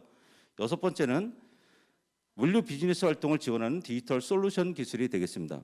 마지막 핵심 기술은 물류 분야 인증 체계 및 실증 검증이 주된 내용이 됩니다. 그래서 화물 운송 안전관리 인증 체계를 구축하고 디지털 정보를 통합 관리할 수 있는 플랫폼을 개발하고 실증 검증하는 내용이 되겠습니다.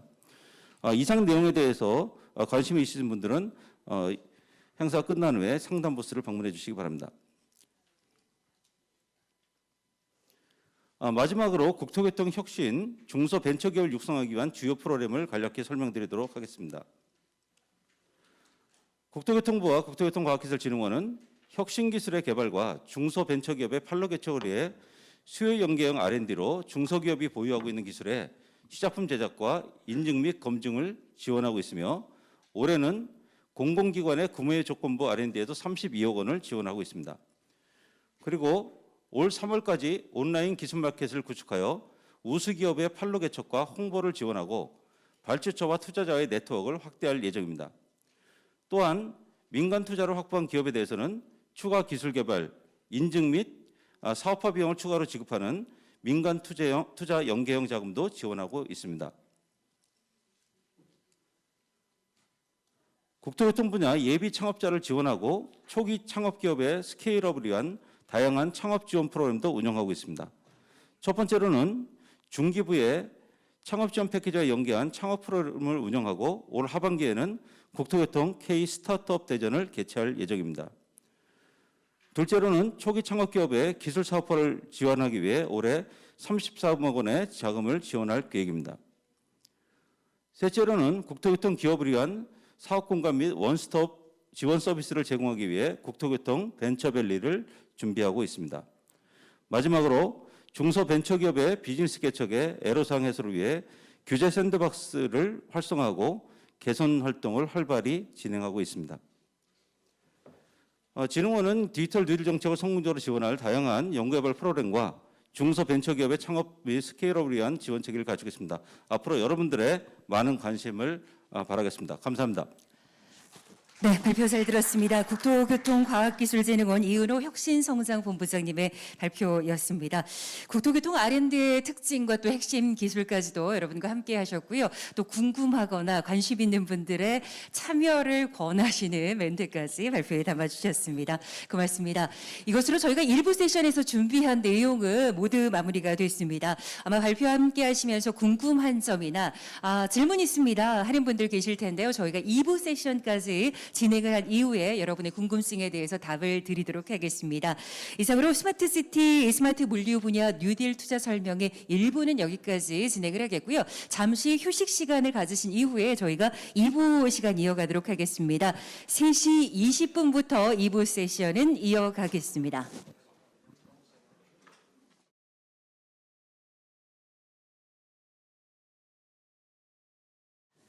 네. 쉬시는 시간 동안 인사도 나누시고 좋은 정보들도 공유하셨으리라 생각하겠습니다. 한국판 뉴딜 투자 설명의 7번째 행사 스마트시티, 스마트 물류 뉴딜 투자 설명에 함께하고 계시는데요. 2부 세션 시작하도록 하겠습니다. 2부 역시 한국성장금융과 국토교통부 유튜브 채널을 통해서 여러분이 함께하실 수가 있고요. 궁금한 점 있으시다면 유튜브 댓글로 남겨주시기 바랍니다. 2부에서는요. 스마트시티와 물류 분야의 주요 투자 사례 대해서 여러분이 함께 하실 수가 있고요. 또 정책형 뉴딜펀드 조성과 투자 계획에 대한 발표 여러분과 진행을 하도록 하겠습니다. 2부 세션 첫 번째 순서 소개해 드리겠습니다.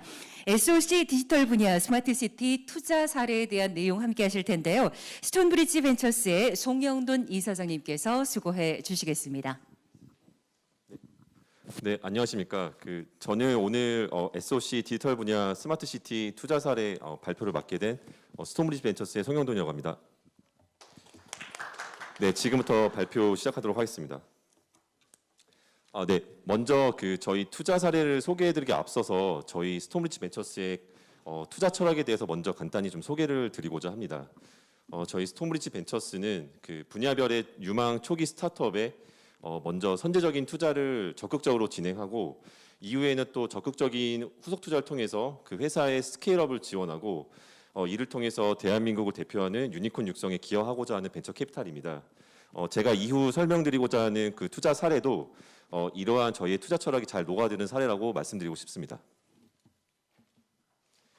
네, 스마트 시티는 다들 잘 아시다시피 도시의 다양한 IT 신기술을 접목해서 도시 문제를 해결하고 그리고 삶의 질을 개선할 수 있는 도시 모델을 말합니다. 스마트 시티의 세부 분야에는 교통, 환경, 안전, 에너지 등 다양한 분야가 있고 제가 오늘 소개해드리고자 하는 사례는 교통 분야의 노타 사례 그리고 안전 분야의 니어스랩 사례에 대해서 소개해드리도록 하겠습니다. 네, 먼저 노타 사례를 소개해드리도록 하겠습니다. 노타는 2015년 4월에 설립된 온디바이스 AI 전문 업체입니다. 온디바이스 AI라는 말이 조금 생소하실 수도 있을 것 같은데 이 온디바이스 AI라는 말은 이 AI 모델이 서버 통신을 하지 않고도 제한된 컴퓨팅 파워를 가진 엣지 디바이스 환경 안에서도 구동이 가능한 AI를 뜻합니다.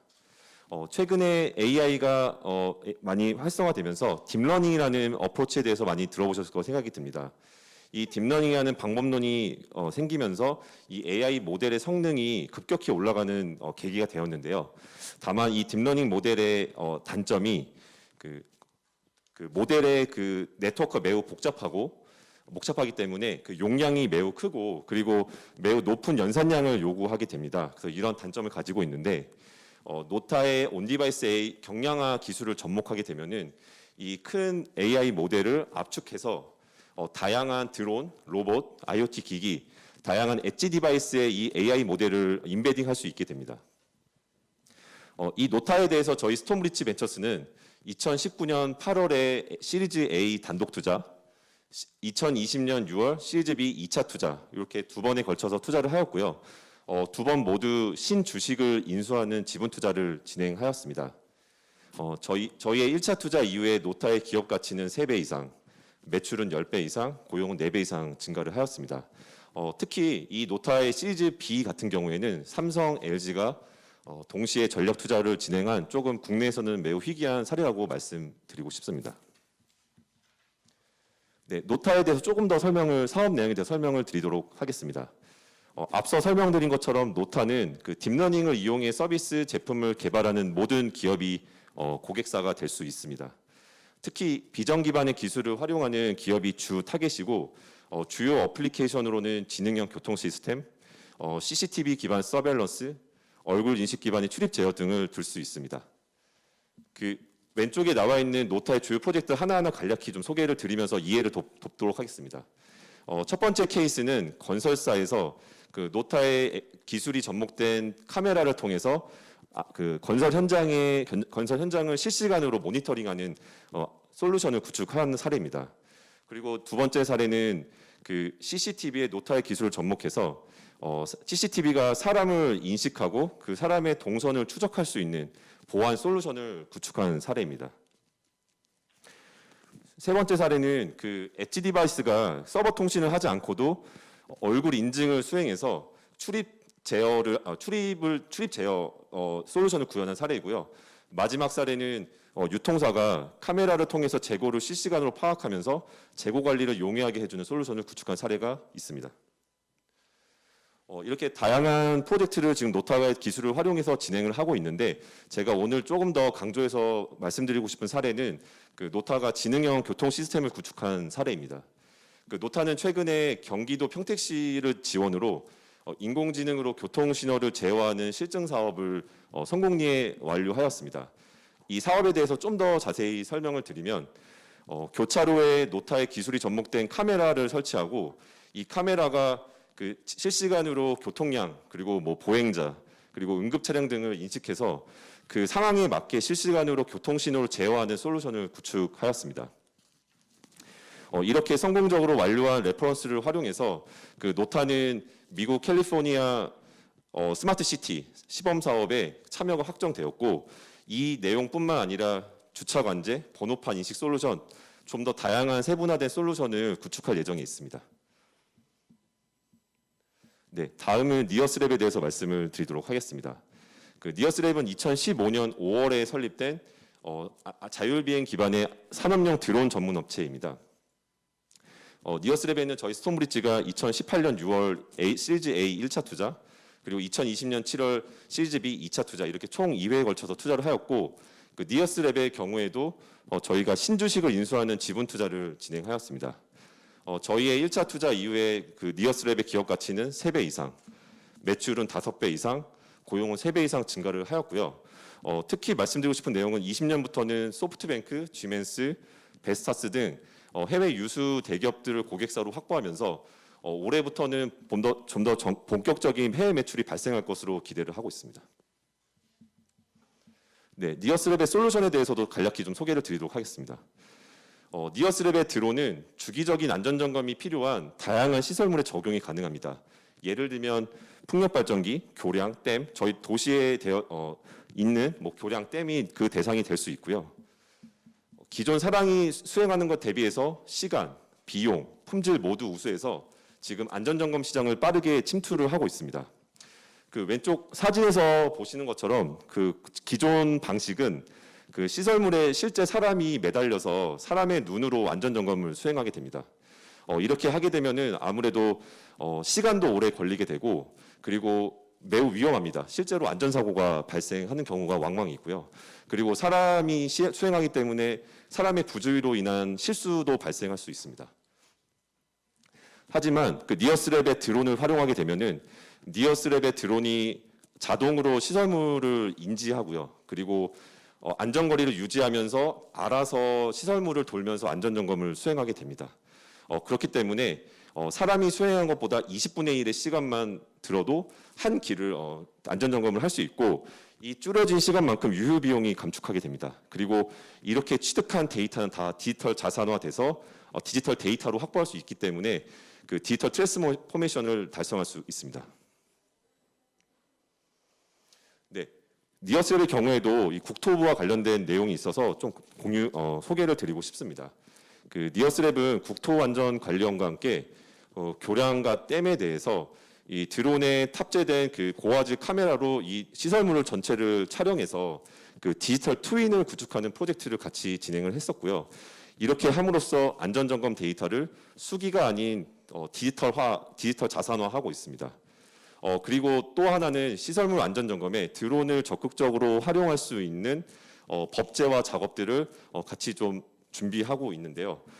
앞으로 이 법제화 부분이 더 준비가 잘 되게 된다면은 드론을 활용한 시설물 안전 점검이 더욱더 활성화될 수 있을 것으로 좀 기대를 하고 있습니다. 네, 이렇게 니어스랩 투자 사례까지 간략히 좀 소개를 드렸습니다.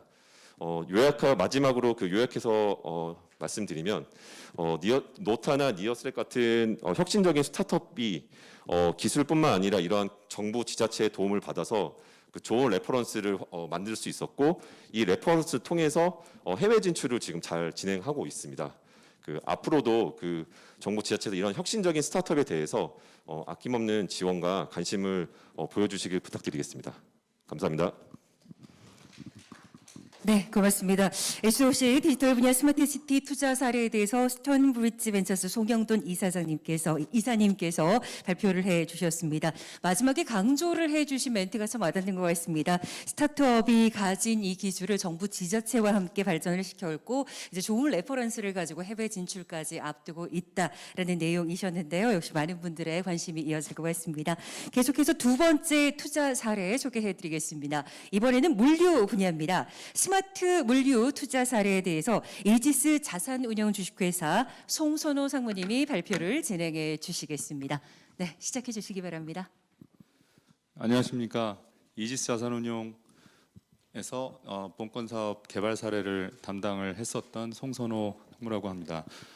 본권에 대한 물류센터 개발 사례고요. 앞으로 발표하도록 하겠습니다.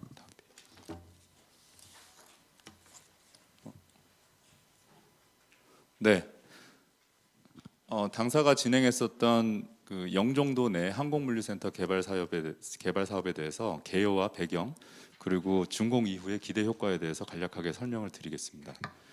우선 개발 기여입니다. 본건 사업은 2017년부터 19년까지 약 2년여의 준비 기간을 통해서 19년 6월달에 착공하였고 그리고 올해 1월에 최종 준공하여 지금 이제 운영 개시 시점에 놓여 있습니다. 전체 규모는 지상 1층에서 지상 6층까지 약 5만 9천 평 정도의 수준이고요. 영종도 내에서는 가장 큰 대형 현대식 물류센터입니다. 개발 배경을 설명드리겠습니다. 본건에 대한 개발 배경에 대해서는 일단 세 가지로 정리할 수가 있을 것 같은데요. 첫 번째로는 이커머스의 성장과 항공물류, 그리고 영종도의 지정학적 이점, 그리고 인천국제공항이 가지고 있는 국제 항공 물량, 항공 화물의 물량, 그리고 세 번째는 정부가 공급한 부지에 정부와 민간이 공동으로 사업을 이제 지원해서 사업을 성공적으로 이뤄낸 부분이라고 볼 수 있습니다. 이커머스 성장에 대해서 간단하게 항공 물류와 연계성을 말씀을 드리면요.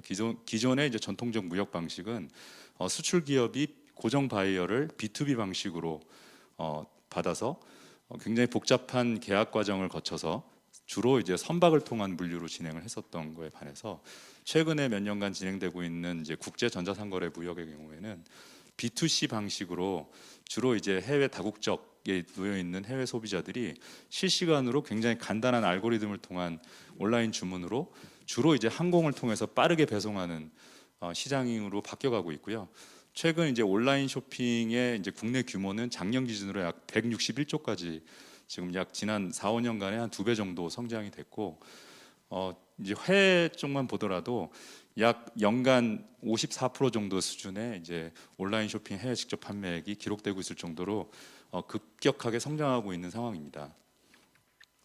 간단하게 요건에 대해서 설명을 드리면, 크로스보더 이제 이커머스 플랫폼, 뭐 쉽게 얘기하면 이제 아마존의 이제 홈페이지 같은 데나 쿠팡의 홈페이지 같은 데를 들어가서 개인이 이제 온라인으로 구매 요청을 하면 해외에 있는 생산자가 이제 해외 이제 운송회사나 항공물류회사를 통해서 수출 통관을 하고, 그 다음에 이제 항공사를 통해서 국내에 들어오게 됩니다.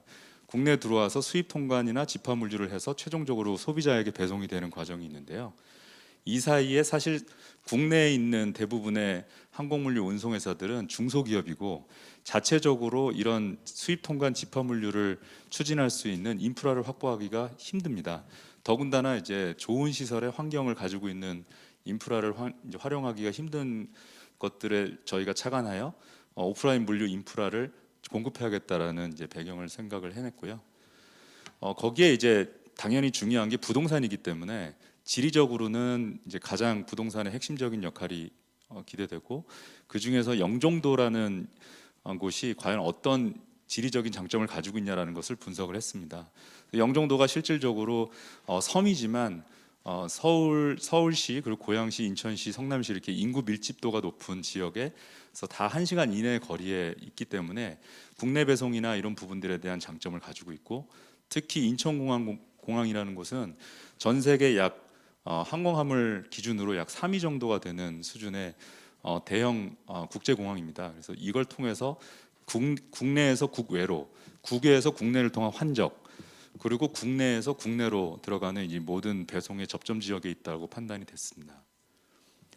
실질적으로 본건 사업의 투자 방식은 스카이로지스 사모부동산 투자회사라는 이제 그 회사를 만들고 저희가, 그리고 거기에 이제 이지스자산운용이 가지고 있는 물류 개발 펀드와 저희가 이제 유치한 해외 투자자를 통해서 아이페즈의 인천경제자유무역지국의 LH공사와 인천도시공사가 이제 공급한 부지 택지를 저희가 외국인 투자 비율을 충족을 시켜서 매매를 했고요. 이것뿐만이 아니라 그 과정 속에서 이제 그 지자체에서 진행하는 이제 사업에 대해서 민간 사업이라 하더라도 이제 규제 완화나 이런 부분들이 필요할 경우에는 그런 간담회를 통해서 이제 규제 완화에 대한 이제 정부의 도움이 필요로 했었습니다. 이 부분에 대해서 이제 기획재정부를 통해서 저희가 특허 보세 구역 이제 지정에 대한 지원을 받게 되었고요. 그리고 당연히 아이페즈 투자의 외국인 투자 유치법을 통해서 투자를 했기 때문에 그 부분에 대해서도 사실 정부가 공급한 되게 유용한 부지를 저희가 수익계약으로 가져올 수 있는 좋은 여건이 되었고요. 본건 사업을 통해서 개발 사업 기간 동안에는 약 8만 5천 평 정도 누계 기준으로 고용 창출을 했고, 지금부터 이제 운영 개시 단계에서는 저희가 예측하기로는 일 기준 500명에서 1,000명 수준의 이제 고용 효과가 있을 것으로 보고 있습니다. 이제 향후의 기대 효과를 말씀드리겠습니다. 영종물류센터의 경우에는 이커머스 항공물류에 대한 인프라를 제공하고 근로자가 안전하고 친화적인 물류센터를 이제 현대적인 물류센터를 건립하고자 했고, 그 이후에 이 물류센터가 친환경 그린 물류센터로서의 자리를 매김을 함으로써 물류센터에 어떻게 새로운 기준을 만들겠다는 기대 효과를 저희는 기대하고 있습니다. 항공물류 인프라라 하면 이제 고품질 물류센터, 그리고 상대적으로 저렴한 임대료, 그리고 전체를 보세구역으로 이제 지정함으로 인해서 국내 항공물류 기업이나 해외 이제 항공물류 기업들이 자유롭게 들어와서 여기서 이제 그 통관이라든지 아니면 배송, 업무 처리를 할 수 있는 공간을 저희가 인프라를 제공한다는 데 있고요.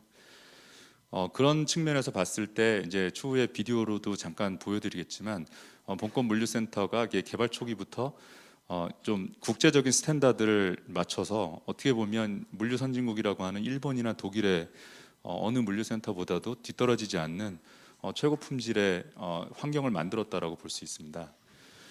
그리고 또한 이제 최근에 물류센터의 어떤 노후한 시설 그리고 열악한 작업 환경 때문에 문제가 되고 있는 사회적인 문제를 최대한으로 해결해 보고자, 인프라 쪽에서 해결해 보고자 저희가 이제 도시적인 어떤 오피스 환경을 조성을 했고요.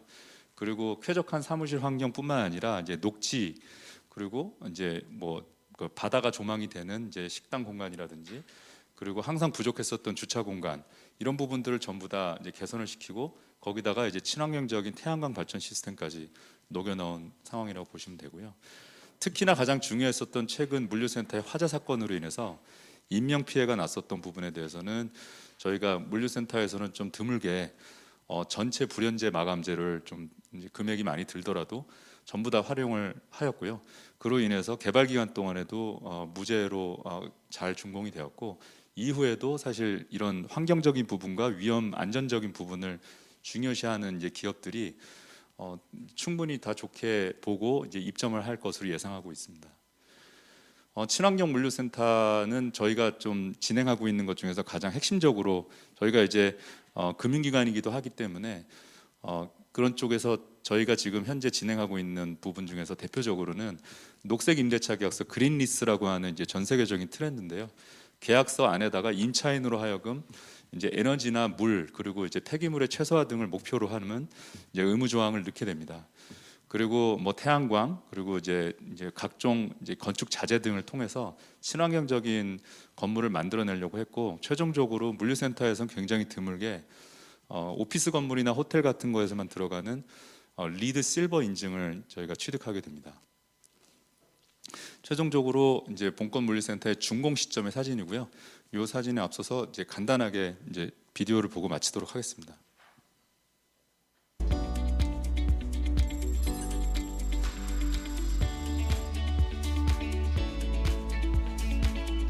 문북 IC 앞에 있고요. 여기가 메인 출입구고 그 위쪽이 사무 공간입니다.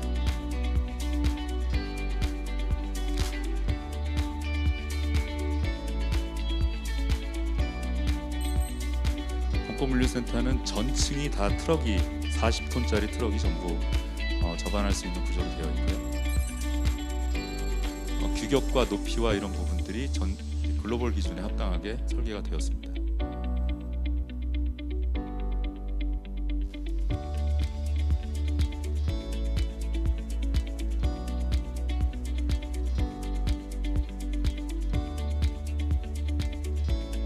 해당 층으로 보면 양쪽에 물류센터를 접안이라든지 아니면 배송이라든지 이런 것들의 완화 용이하게끔 많은 트럭이 접안할 수 있는 공간을 만들었고요.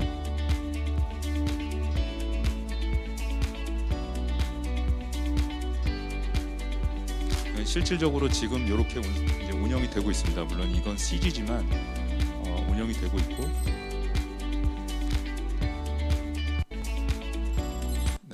옥상으로 올라오게 되면 이게 직원들의 휴게 공간, 저희가 특히 회사의 이제 글로벌 펀드 기준으로 봤을 때 ESG에 대한 부분이 굉장히 각광받고 있기 때문에 이제 근로자의 근무 환경, 그리고 이제 그린에 대한 부분들, 이런 부분들을 저희가 최대한 이 물류센터임에도 불구하고 적용하도록 노력을 했고요. 그걸로 인해서 이제 어떻게 보면 기존에 이제 알려져 있었던 물류센터의 그 열악한 환경 대비 정원이라든지 일반 오피스나 이제 지방의 IT 회사들이나 가질 수 있을 만한 정도 수준의 사무실을, 사실은 이제 개인 사업자들이 하기에는 좀 부담스러운 부분이 있는데, 아무래도 정책적인 부분도 같이 감미를 해서 해야 되는 의무를 이제 생각하고 있기 때문에 그런 식으로 좀 만들었다고 볼 수 있습니다. 그래서 옥상에는 태양광 발전 시스템으로 약 1시간 동안 1메가와트 정도의 발전해서 한전에 공급하는 역할을 하게 되고요. 전체적으로 영종도 내 항공물류센터 인프라 확충에 도움이 됐다라고 생각을 하고 있고, 향후에도 기대를 보고 열심히 서포트해 주시는 거에 감사드리겠습니다. 이상입니다. 네, 고맙습니다. 이지스 자산운용주식회사 송순호 상무님이 스마트 물류 투자 사례에 대해서 말씀을 해주셨는데요. 영종도 내 항공물류센터 조성 사업과 투자 진행 과정들에 대해서 내용에 담아 두셨습니다. 자, 이제 2부 세션의 마지막 발표가 되겠습니다. 이번 순서는요, 지난 9월에 발표를 했었죠. 정책형 뉴딜 펀드의 추진 배경과 또 세부 출자 구조, 투자 방향에 대한 발표를 함께 하실 텐데요. 산업은행 윤동일 부부장님께서 진행해 주시겠습니다. 예. 정책형 뉴딜 펀드 추진 현황에 대한 발표를 맡은 산업은행의 윤동일 부부장입니다. 정책형 뉴딜 펀드 추진 현황에 대해서 간략히 보고 드리겠습니다. 목차는 다음과 같습니다. 우선 추진 경과, 출자 구조, 출자 방향, 향후 계획, 그리고 관련된 홍보 영상을 보시는 순서로 진행을 할 거고요. 일단 마지막 시간이니만큼 빨리 끝내도록 하겠습니다. 우선 추진 경과입니다. 정부는 지난 7월 14일 한국판 뉴딜 종합계획을 발표했고요. 이어서 국민 참여형 뉴딜 펀드 조성 및 운용 방안에 대해서 발표를 하게 됩니다. 이 국민 참여형 뉴딜 펀드 조성 방안의 핵심은 이 한국판 뉴딜의 성공과 생산적 부문으로의 시중 자금의 흐름을 유도하고 국민과 투자 성과를 공유하는 데 있습니다. 크게 이제 세 가지 축으로 진행이 되는데요. 정책형 뉴딜 펀드를 신설하고 뉴딜 인프라 펀드를 육성하고 민간 뉴딜 펀드를 활성화하는 이 세 가지 축으로 진행이 되고 있습니다. 이제 그 중에서 제가 오늘 발표드릴 부분은 이 정책형 뉴딜 펀드 신설 파트이고요. 그리고 이어서 9월 말께 이 어떤 분야가 뉴딜 펀드에서 투자하는 분야다라고 하는 뉴딜 펀드 후속 조치 추진 방안이 발표가 됐습니다. 이때는 뉴딜 투자 가이드라인을 마련을 해서 이런 분야에 투자하는 것이 뉴딜 투자다라는 가이드라인을 발표했고요. 총 40개 분야, 200개 품목으로 확정을 했고, 이제 지속적인 시장과의 소통을 통해서 이 품목들은 매년 확대될 예정입니다. 그리고 10월부터 지금 하고 있는 투자 설명회를 시리즈로 계속 개최해서 지금이 2021년 3월 4일이죠. 7번째 스마트시티 스마트 물류 투자 설명회를 하고 있는 와중입니다. 그리고 저희가 이제 지난 12월 말에 요 정책형 뉴딜 펀드의 계획에 따라서 총 20조 원 중에 4조 원을 올해 만들 계획인데요. 그 중에 정시 출자 사업 3조 원을 공고를 했습니다. 그리고 1월 26일 날 제안서 접수를 받았고 시장에 관심이 꽤 많으셔서 84개의 운용사에서 3조 목표임에도 불구하고 거의 한 10조 가까운 지원이 있었고요. 그리고 바로 지난주였죠. 지난주 금요일에 저희가 위탁 운용사를 최종적으로 선정을 해서 3대 1의 경쟁률을 뚫고 26개 운용사가 선정이 된 바 있습니다. 전체적으로 정책형 뉴딜 펀드에 대한 구조에 대해서 간략히 말씀드리겠습니다. 이 정책형 뉴딜 펀드는 정부의 재정이 산업은행에 증자가 돼서 약 3조 원의 모펀드를 만들고요. 그리고 산업은행과 성장사다리 펀드에서 산업은행 3조 원, 성장사다리 펀드 1조 원 해서 총 4조 원의 자금을 자펀드 단으로 출자를 하게 됩니다. 그리고 정책 출자자들이 운용사를 선정하고 그 선정된 운용사들이 민간 자금 매칭을 하러 이제 앞으로 다니시게 되는데요. 이 민간 자금 매칭을 통해서 연기금 공제외 각종 금융기관, SI가 될 수 있는 기업들로부터 자금을 유치를 해서 자펀드들을 하나씩 만들게 됩니다. 이게 이제 5년간 총 20조 원의 사업이고요. 올해는 첫 해로 4조 원을 조성할 계획입니다. 그리고 이 올해 같은 경우에는 정부 재정이 5,100억이 반영이 됐고요. 이게 이제 산업은행에 증자가 돼서 1월 말에 모펀드의 출자가 완료가 됐습니다. 그리고 또 한 가지 특이할 만한 점은 저희가 이제 이 민간 자금의 대부분은 이제 기관 투자자들 자금인데 일반 국민들도 이 투자 기회를 같이 향유할 수 있도록 국민 참여형 펀드를 만들게 됐습니다. 그래서 올해는 약 1,400억의 국민 참여 자금이 이제 유치될 예정이고요. 저희가 한 3월 말부터 판매사를 통해서 판매를 하고 이제 정부의 재원을 통해 가지고 일정 부분 후순위 보강도 하기 때문에 굉장히 안정적인 투자고 또 상당한 수익을 기대할 수 있을 걸로 기대하고 있습니다. 그래서 이렇게 모아진 자금들은 뉴딜 기업과 뉴딜 인프라에 투자가 진행되게 됩니다. 앞서 말씀드린 것처럼 저희가 뉴딜 이런 분야가 뉴딜이다라고 하는 가이드라인을 만들었고요. 총 40개 분야라고 말씀을 드렸는데 디지털 뉴딜 쪽이 31개, 그린 뉴딜 쪽이 17개입니다. 일부 중복되는 분야들이 있어서 총 40개 분야이고 이 각 분야에는 200개 품목들이 이제 들어가 있습니다. 이게 저희가 홈페이지에도 요 내용을 올려놨고 관련해서 저희가 지속적으로 시장하고 소통해서 그 필요한 기술들은 더 들어오고 약간 아웃데이티드된 기술들은 또 이제 그 제거하는 방식으로 지속적으로 보완해 나갈 계획입니다. 그리고 크게 아까 말씀드렸던 것처럼 이 뉴딜 펀드는 기초 자산이 기업에 투자하는 펀드들이 있고요. 인프라 쪽에 투자하는 펀드들로 구성이 됩니다.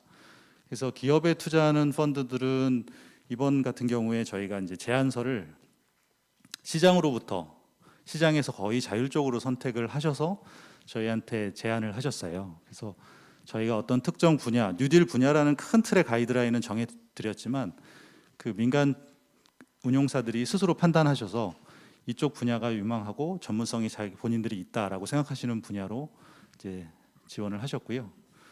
그래서 그런 펀드들을 저희가 투자 제안형이라고 이렇게 구분을 했습니다. 그래서 지금 저희가 이렇게 진행하고 있는 이 SOC 물류 디지털화도 포함되어 있는데 6대 핵심 뉴딜 산업이라는 것들을 저희 정부 부처와 협의해서 만들었고요. 이 분야로 정부에 그 자유롭게 제안을 하시고 이 6대 분야를 선택할 수도 있고 이 이외 분야를 본인들이 자유롭게 선택할 수도 있게 저희가 많은 부분을 열어드렸고요. 뭐 그런 부분이 주요했는지 관심들이 많았습니다. 그리고 이런 펀드뿐만 아니라 뉴딜 성장형이라고 해서 이렇게 이제 초기에 투자가 돼서 만들어진 펀드들이 그 다음 단계 성장을 할 때 필요한 M&A나 뭐 핵심 기술 인수 자금, 뭐 사업 전환 자금. 왜 기존의 그 사업에서 피보팅을 해서 새로운 사업으로 뉴딜 관련 새로운 사업으로 진행하고 싶으신 기업들도 있으셔서 그런 기업들에 대응하기 위한 그 뉴딜 성장형 펀드도 만들었습니다. 그리고 인프라 쪽도 마찬가지로 민간에서 제안을 받아서 그 만들고 있고요. 대략 비율은 기업 투자 쪽이 한 80%, 인프라 투자 쪽이 한 20% 정도 그 진행되고 있습니다.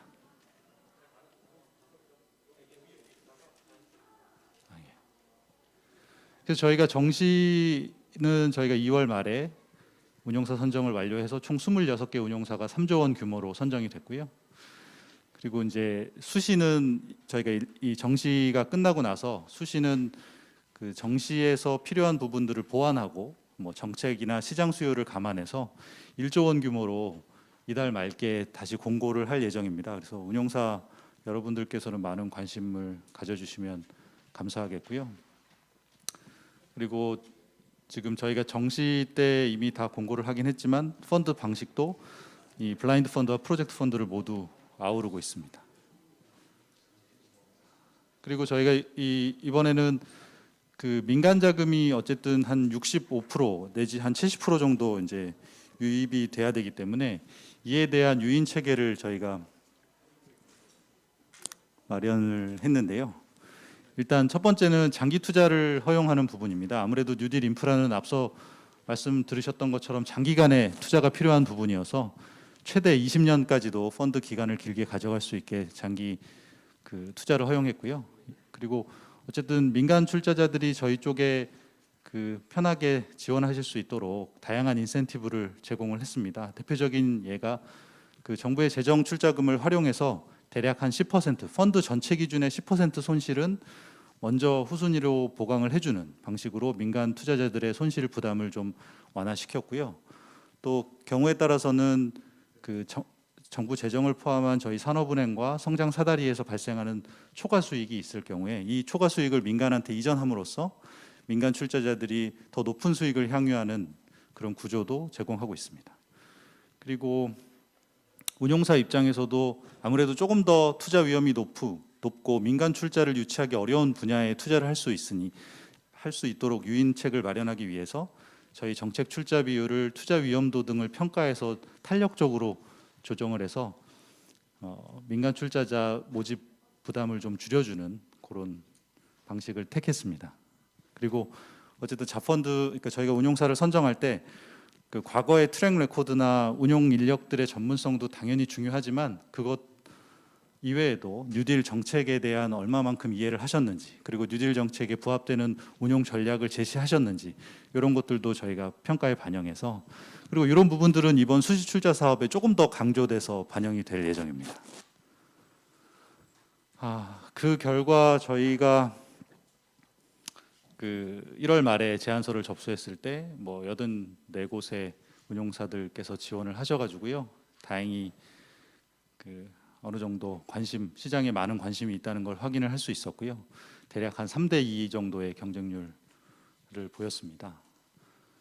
그리고 바로 지난주에 저희가 총 26곳 운용사를 선정을 했고, 이 26곳 운용사에서 뭐 빠르면 올 여름께, 조금 더 늦으면 올 3, 4분기, 4, 4분기께 펀드를 만들어서 본격적인 투자가 이루어질 예정입니다. 특히 이제 투자 제한형의 총 11개, 뉴딜 성장형의 3개, 또 투자 제한형 안에 이 국민 참여형의 총 9개. 그래서 전체 투자 제한형은 20개고요. 뉴딜 성장형의 3개, 인프라 투자형의 3개. 이렇게 해서 총 26개의 펀드가 선정이 되었습니다. 향후 계획에 대해서 간단히 말씀드리겠습니다. 향후 계획은 그 분야별로 투자 설명회는 지금 계속 지속되고 있고요. 저희 가이드라인 확정했고, 저 정시 출자 사업은 지금 마무리가 됐습니다. 2월까지. 3월부터가 이제 향후에 있을 예정인데요. 수시 출자 사업 공고를 3월에 해서 신속하게 펀드 결성하고 투자가 올해 집행될 수 있도록 여러 가지 지원책과 유인책을 동원해서 하도록 하겠습니다. 이건 간단한 소개 영상인데요. 한번 보시죠.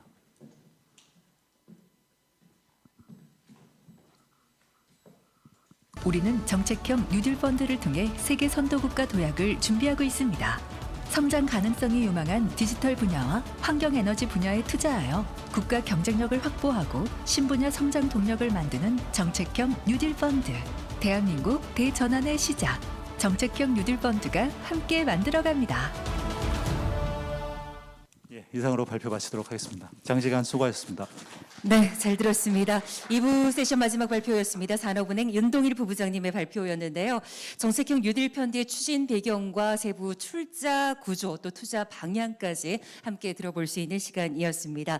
이상으로 뉴딜 투자 설명회, 스마트 시티, 스마트 물류 설명회는 모두 마쳤습니다. 지금부터는 여러분이 발표 세션 함께 하시면서 궁금해하셨던 부분들에 대해서 저희가 답을 드리는 시간으로 함께 하겠습니다. 더불어서 저희가 사전에 참가 신청을 받으면서 구글 링크를 통해서 여러분이 궁금해하시는 질문들을 받아 놓은 게 있습니다. 이 부분에 대한 답변까지 진행을 좀 해드리겠습니다. 먼저 저희가 답변을 좀 도와주실 5분을 앞쪽으로 모셔보겠습니다. 국토교통부 도시경제과 박선용 사무관님 자리해 주시고요. LH 스마트개발처의 신광호 처장님, 그리고 국토교통부 첨단물류과 강윤진 사무관님, 금융위원회 김예빈 사무관님, 그리고 산업은행 윤동일 부부장님께서는 앞쪽으로 자리해 주시면 감사하겠습니다. 먼저 주셨던 질문들에 대해서 저희가 답을 드리는 시간으로 함께 할 텐데요.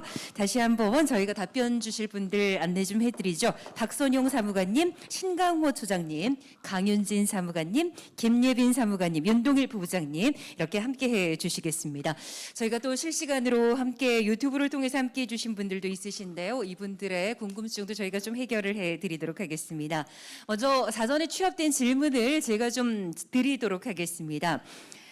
첫 번째 질문은 한국의 스마트시티 정책이 민간의 기술과 자율성을 따라가지 못하거나 오히려 규제로 인해서 피해를 보는 경우가 있지 않을까요? 라는 질문을 주셨습니다. 이 질문에 대해서는 우리 도시경제과 박선용 사무관님께서 답을 좀 해주시겠습니까? 네. 네, 답변 드리겠습니다. 네. 빠르게 변화하는 민간의 기술을 정부의 정책과 제도가 적기에 좀 뒷받침해 줄 때 비로소 제대로 된 좀 시너지가 발생된다고 생각을 합니다. 특히 스마트 시티는 다양한 분야의 다양한 기술이 도시에 접목되는 분야이니만큼 민간의 기술과 자율성을 최대한 좀 보장하고 실제 적용 가능하게 지원해 주는 것이 중요하다고 생각을 하는데요. 이에 정부는 지난해 2월에 스마트 시티 관련 규제를 일괄 해소해주는 스마트 시티형 규제 샌드박스를 도입한 바 있습니다. 그래서 이 제도는 이제 영국에서 핀테크 산업 육성을 위해서 먼저 좀 도입한 제도인데요. 일정 기간 동안 기존의 규제를 이제 면제 또는 유예를 해주는 제도입니다. 즉 기존의 규제에도 불구하고 기업이 실제 실증을 해보거나 혹은 제품이나 서비스를 이제 시장에 출시할 수 있도록 지원해 주는 겁니다. 그래서 현재까지 총 25건의 업체에게 이런 특혜를 지원하였습니다. 정부는 이제 기업에게 규제 샌드박스 제도를 홍보하고 불필요한 규제는 과감히 해소하는 등 민간의 혁신적인 활동을 계속해서 좀 지원해 나가도록 하겠습니다. 네, 질문 주셨던 부분에 대해서 충분한 답이 되셨으리라 생각을 합니다. 민간의 기술과 자율성은 최대한 보장을 하면서 추진해 나가겠다라는 답을 해 주셨습니다. 자, 다음 질문 드리도록 하겠습니다. 교통, 범죄, 에너지 등 다양한 도시 문제를 해결하기 위해서 세계 각국이 스마트 시티 정책을 추진하고 있습니다. 그렇다면 한국 스마트 시티의 차별성과 경쟁력은 어떤 게 있을까요? 라는 질문인데요. 이 부분에 대해서는 우리 신강호 처장님께서 답을 좀 주시겠습니까? 네. 예, 한국은 다수의 성공적인 신도시를 개발한 바가 있습니다. 그리고 UCT 사업을 통해서 첨단 정보통신 인프라를 구축해서 세계 최고 수준의 우리 스마트 인프라를 보유하고 있다고 자부할 수 있습니다. 이런 기반을 통해서 17년부터 스마트 시티 정책 추진 방향을 마련했고 18년도에는 스마트 시티 국제 인증도 받은 바가 있습니다. 아울러 국가 시범 도시 등의 신도시의 미래 혁신 기술을 테스트하고 앞으로 적용될 기술들이 노후하고 신개발지에 상용화될 수 있도록 추진하고 있는 상태입니다. 한국 스마트 시티의 차별성으로 본다면 가장 뛰어난 세계적으로 뛰어난 IT 기술과 함께 효율적인 행정 시스템, 첨단 교통 시스템 등 경쟁력 있는 IT 기술이 그 바탕이라고 볼 수 있습니다. 이상입니다. 네, 질문을 주셨던 분에게 충분한 답변이 됐으리라 생각을 합니다. 더불어서 저는 일부에서 박선영 사무관님이 발표를 해주시면서 한국은 스마트하다라고 이렇게 멘트를 해주셨던 그 기억이 나는 것 같습니다. 다음 질문 드리도록 하겠습니다. 스마트 물류센터의 정의는 무엇이며 인증의 구체적인 기준은 어떻게 될까요? 또한 센터 규모에 따라서 스마트화 정도에 대한 차등화된 평가가 필요하지 않을까요? 라는 질문입니다. 이 질문에 대해서는 우리 첨단물류과 강윤진 사무관님께서 답을 좀 주시겠습니까? 네. 네. 스마트 물류센터는 기본적으로 첨단 물류 시설이나 장비, 시스템 등이 도입되어서 또 효율성이나 안전성, 친환경성이 우수한 물류 창고를 저희가 스마트 물류센터로 인증을 하게 됩니다. 기본적으로는 크게 아까 개략적으로 말씀드린 것처럼 기능 영역에 대한 평가랑 기반 영역에 대한 평가로 나뉘는데요. 기능 영역에 대한 평가는 물류 처리 전 과정별로 개별적인 이제 첨단화되고 자동화된 시설과 장비가 어느 정도로 도입되어 있고 도입될 뿐만 아니라 정보 시스템과 어느 정도 수준으로 잘 연계되어 있는지를 평가하게 되고요. 이제 기반 영역 같은 경우에는 건축물의 구조가 이러한 스마트화에 얼마나 적합한지 또 아니면 친환경성이나 안전 기준 같은 성과 관리 수준은 어느 정도인지 또 WMS와 같은 물류정보 시스템 등이 어느 정도 수준으로 도입돼 있고 또 나아가서 예를 들면 AI의 딥러닝 같은 첨단 4차 산업혁명 기술이 도입되어 있는지 여부 등을 평가를 하게 됩니다. 그래서 이런 평가 점수를 모아가지고 저희가 1에서 5등급까지 인증 등급을 부여할 예정이고요.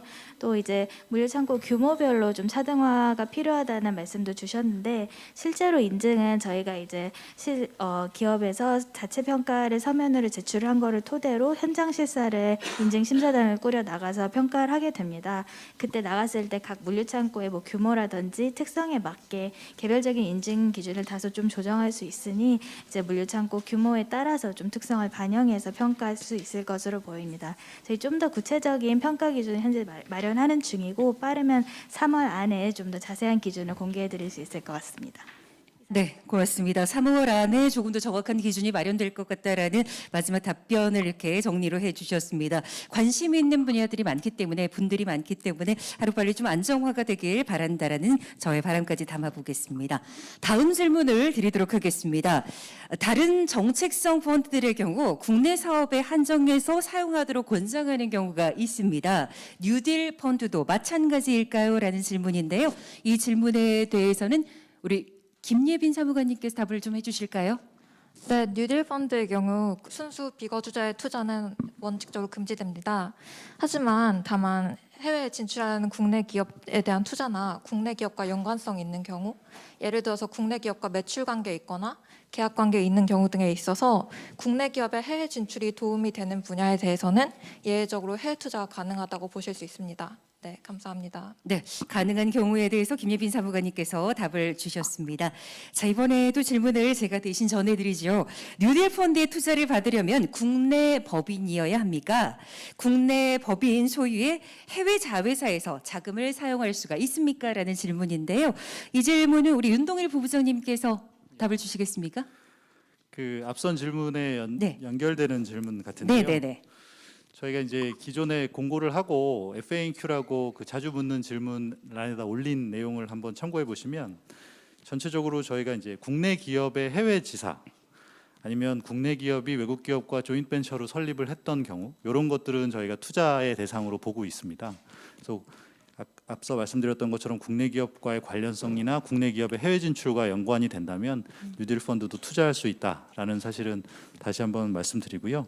다만 이제 전체적으로는 아무래도 국내 기업 육성이 펀드 조성의 큰 목적이기 때문에 저희가 요 해외 요런 식의 해외 투자는 최대 펀드에서 뭐 20%, 25% 이내에서 하도록 좀 유도는 드리고 있습니다. 그래서 그렇게 참고해 보시면 뭐 국내 기업의 해외 지산은 충분히 투자할 수 있다 이렇게 답변 드릴 수 있을 것 같습니다.